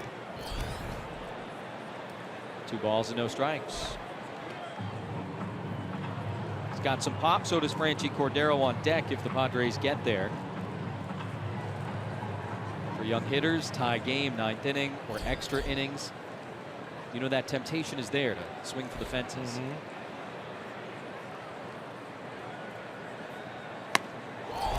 Like that? Yes.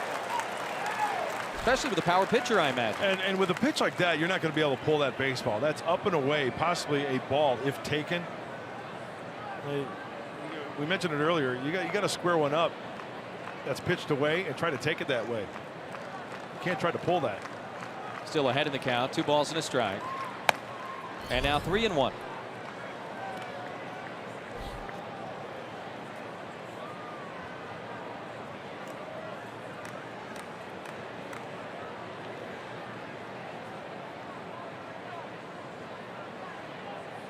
Games at El Paso. Pirela hit 13 homers. He's got 2 at the big league level this year.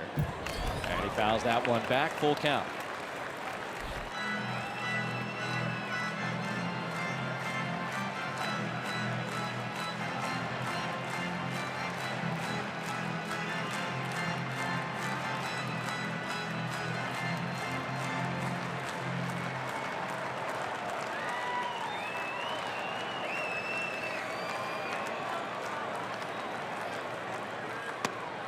Up and in, ball 4.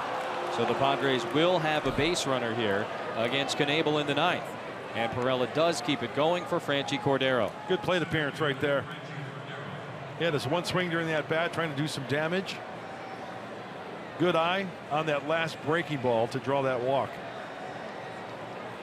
So now Franchy Cordero, he had the big hit on Wednesday. RBI single that turned out to be the game winner against the Reds. I think, right, you just got to avoid the strikeout. Put the ball in play. Give your team a chance. Find a gap. Find one down the line. Turn it over to the next guy. I mean, if you get a fat one down the middle and you connect, yeah, it's going to go. But don't try to hit the 2-run shot. I don't know if you remember, but in that at bat the other day, he showed bunt on the first pitch. And yeah. Glenn Hoffman kind of came sprinting down the third base line to talk to him. And he said afterwards, hey, I was just trying to draw the infield in a little bit. I wasn't going to bunt. Pretty good savvy by the 22-year-old. Came through with the big hit, trying to do that again here tonight in Milwaukee.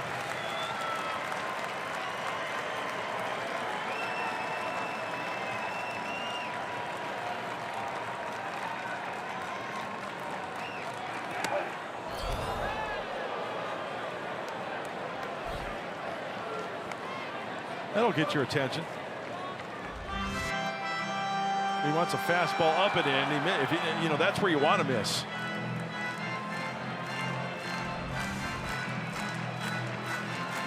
Make the heart skip a beat a little bit on that pitch.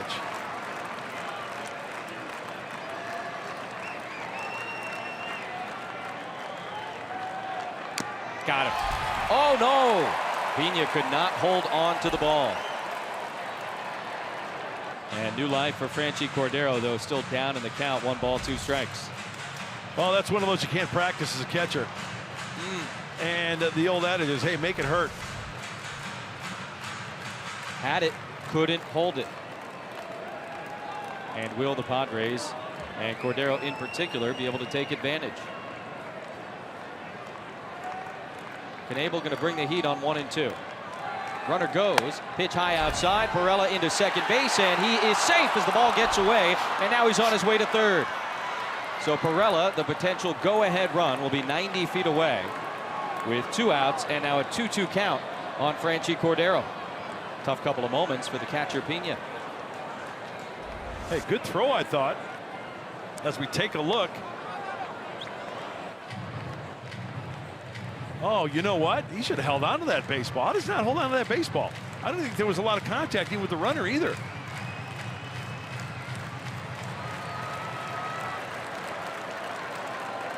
Padres put the pressure on, trying to make something happen here. Now the 2-2. Got him. Good curveball. And Knebel gets Cordero. We're going to go to the bottom of the 9th inning. This is a 5-5 game in Milwaukee.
This is the first game of a 3-game series. Day baseball next couple of afternoons here in the Dairyland.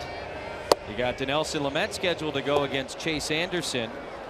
Pre-game show at 12:30. First pitch at 1:10 back in San Diego. A couple hours earlier on Sunday, and Lamet's been fun to watch. Anderson always is. Second game of this series tomorrow afternoon. Arcia, pitcher spot, and Sogard. Booked her for the 28th time this year. Nice numbers for the left-hander. You look at the splits. More strikeouts than innings pitched. Sometimes the walk can be a factor. I would say Ryan Buchter over the long haul has been reliable as well out of the Padre bullpen. Starts him off with a curveball, and Arcia able to check his swing. 1 ball and no strikes. That's something we've seen a lot more of this year from Ryan. He's a pitcher that pitches up in the zone with his fastball. Likes to pitch up and in to the righties. With the glove of Austin Hedges right there, up and in. Foul ball straight back.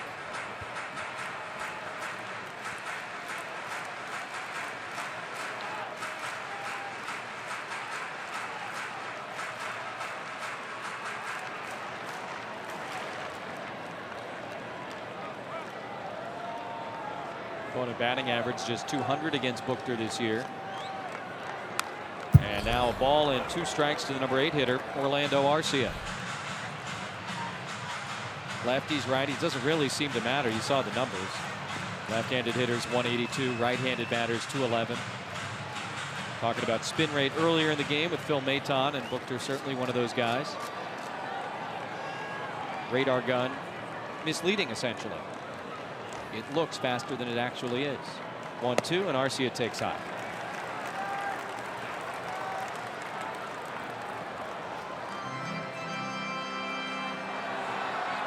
So Buchter working to Arcia. Pitcher spot is next, and Jesus Aguilar has stepped out on deck. That one is skied to shallow left. And that's Alan Cordoba making the catch. He had moved out to left field. Ibar stays in to play shortstop.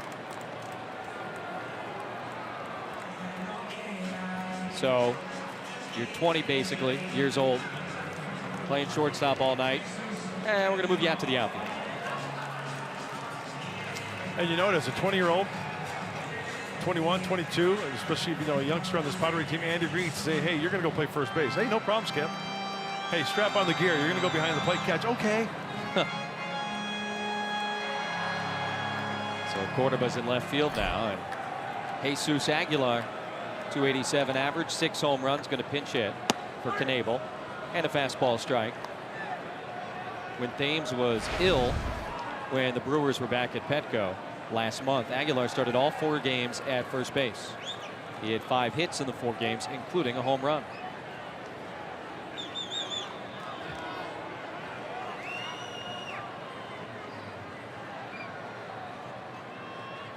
Hit hard and caught. Corey Spangenberg, good reactions. Aguilar lines out, 2 away in the bottom of the 9th inning. It's all about positioning. Pitch was in, he turns on it, and just a little movement to his right. Spangenberg snatches that one away from extra bases. Coming in hot. Nice play by Corey, and now left-handed hitting Eric Sogard.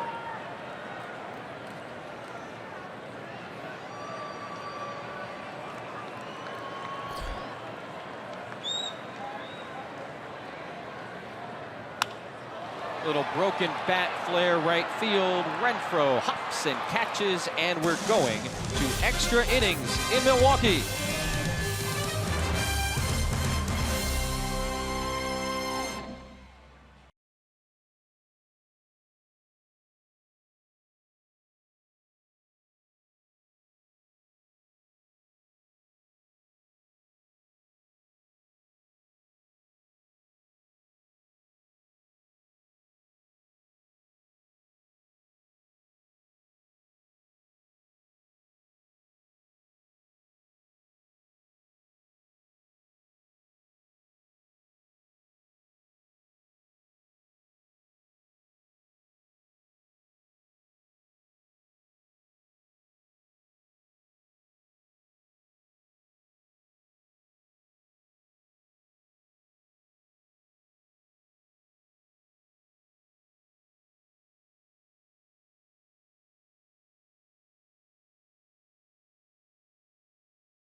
In extra innings, it'll be Will Myers to lead off against Jared Hughes, all 6'7" of him, climbing on top of that hill. 30th appearance for the former Pirate.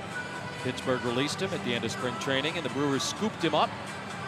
And he is on to try and keep this a tie game in the 10th inning, the 4th reliever used by Craig Counsell here tonight. Yeah, you talk about a kid who's got some downward angle coming at you with that frame. But hittable, though. Goes about 93, 94. He's a 4-seam sinker guy. Change up and a slider. First pitch to Will Myers, taken way low outside. Not really over the top, kind of low 3/4 arm angle. Goes from the first base side of that pitcher's plate.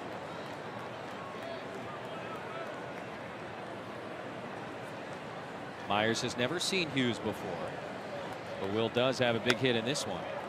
And he misses with the fastball. 2-0.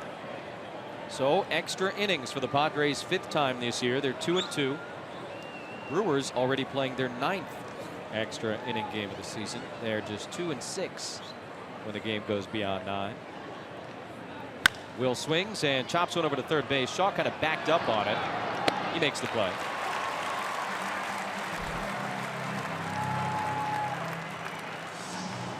Well, Myers, who's definitely a threat, already hit a home run, a 3-run shot in the first inning, and we got the hard thrower and the big tall drink of water. 87 breaking ball from Hughes.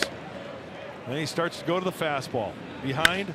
So after going away soft, away hard, hard in, and can't get extended, and he gets the ground ball. He was a dirt bag Long Beach State guy. Also pitched at Santa Clara. Broncos. But drafted out of Long Beach. 4th round in 06. Yangervis Solarte last time up put the Padres in front. He's trying to do the same here in the 10th. Moonshot. All the launch angle back in the 8th inning.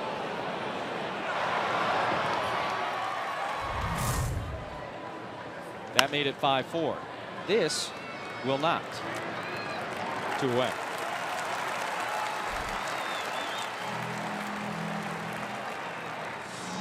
Routine for Sogard. Base is empty for another guy who was homer tonight, Hunter Renfroe. Padres 3, 4, and 5 hitters have all gone deep. That's what you want to see.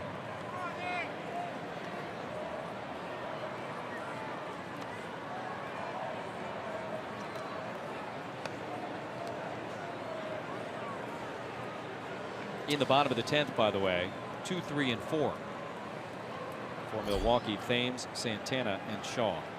You know what, I can kind of feel for Kirby Yates, right? That home run to tie it. And I think, hey, we all go through it. I think that it's only appropriate on Peanuts night. That's kind of like Lucy taking away the football when Charlie Brown wants to kick it. Right? Sure. Yeah.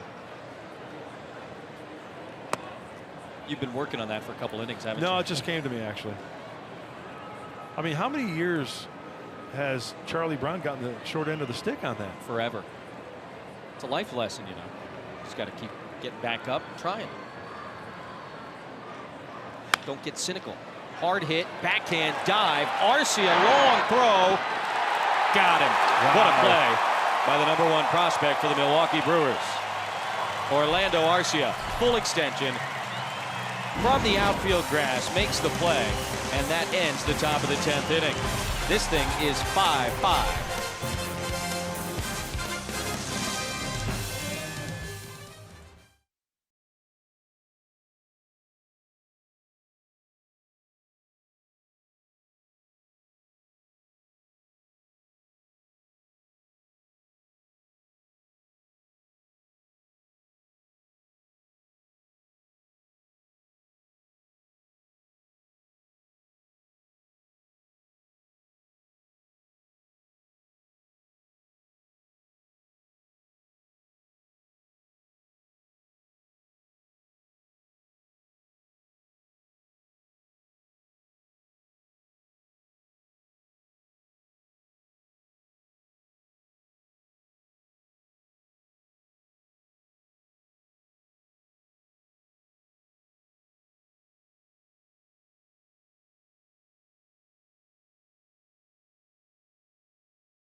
Padres 3, 4, and 5 hitters. You know, the meat of the order. And they butchered some pitches tonight. Will Myers 3-run homer in the first inning. Hunter Renfroe solo homer 2 batters later. And then Yangervis Solarte gave the Padres the lead in the 8th with a home run of his own, his 7th. of the year. You love to see that from the heart of your order. I'll tell you what, the meat of the order, you got that right. The Padre hitters taking those pitches and putting them through the meat grinder, making kielbasa out of those pitches. And Dan, I see what you did there. Sausage reference. So 3 of the big names for the Padres coming up with 3 of the big hits tonight. And now in the bottom of the 10th inning, the big name for the Brewers coming up against Ryan Buchter. Eric Thames has gotten hits in each of his last 2 at-bats. Doubled in the 5th, singled in the 7th. Buchter misses away with the fastball, 1-0. Mentioned that the Brewers are 2-6 in extra inning games this year. They've won their first 2 and have dropped 6 consecutive games in extra frames. Padres got the big shift over on the right side of the infield. No surprise there. And a fastball strike, 1-1. Thank you.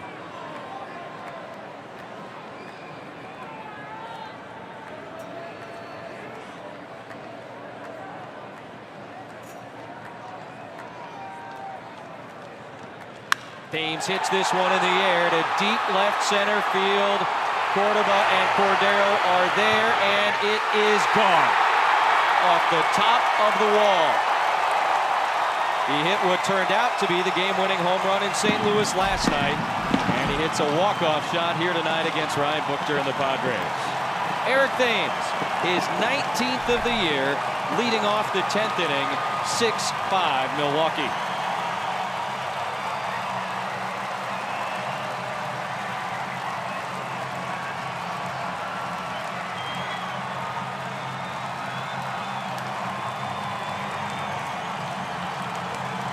Well, when they talk about this game being a game of inches, let's go back to the pitch first. He wanted it away, it leaked middle in. Thames, the story this year has been the home run. He goes opposite field now. Let's go to the ball. Talk about a catchable ball, yes. As they're starting to drift, Cordoba, Cordero, catchable ball, you bet. Top of the wall. Cordoba overruns it a little bit. Cordero was merging. Any way you look at it, that's a walk-off for the Brewers. Just his 2nd inning in left field tonight for Cordoba. He started the game at shortstop. Not an easy thing to do. Let's send it back to San Diego. Mike Pomerantz says Padres Live, the post-game show.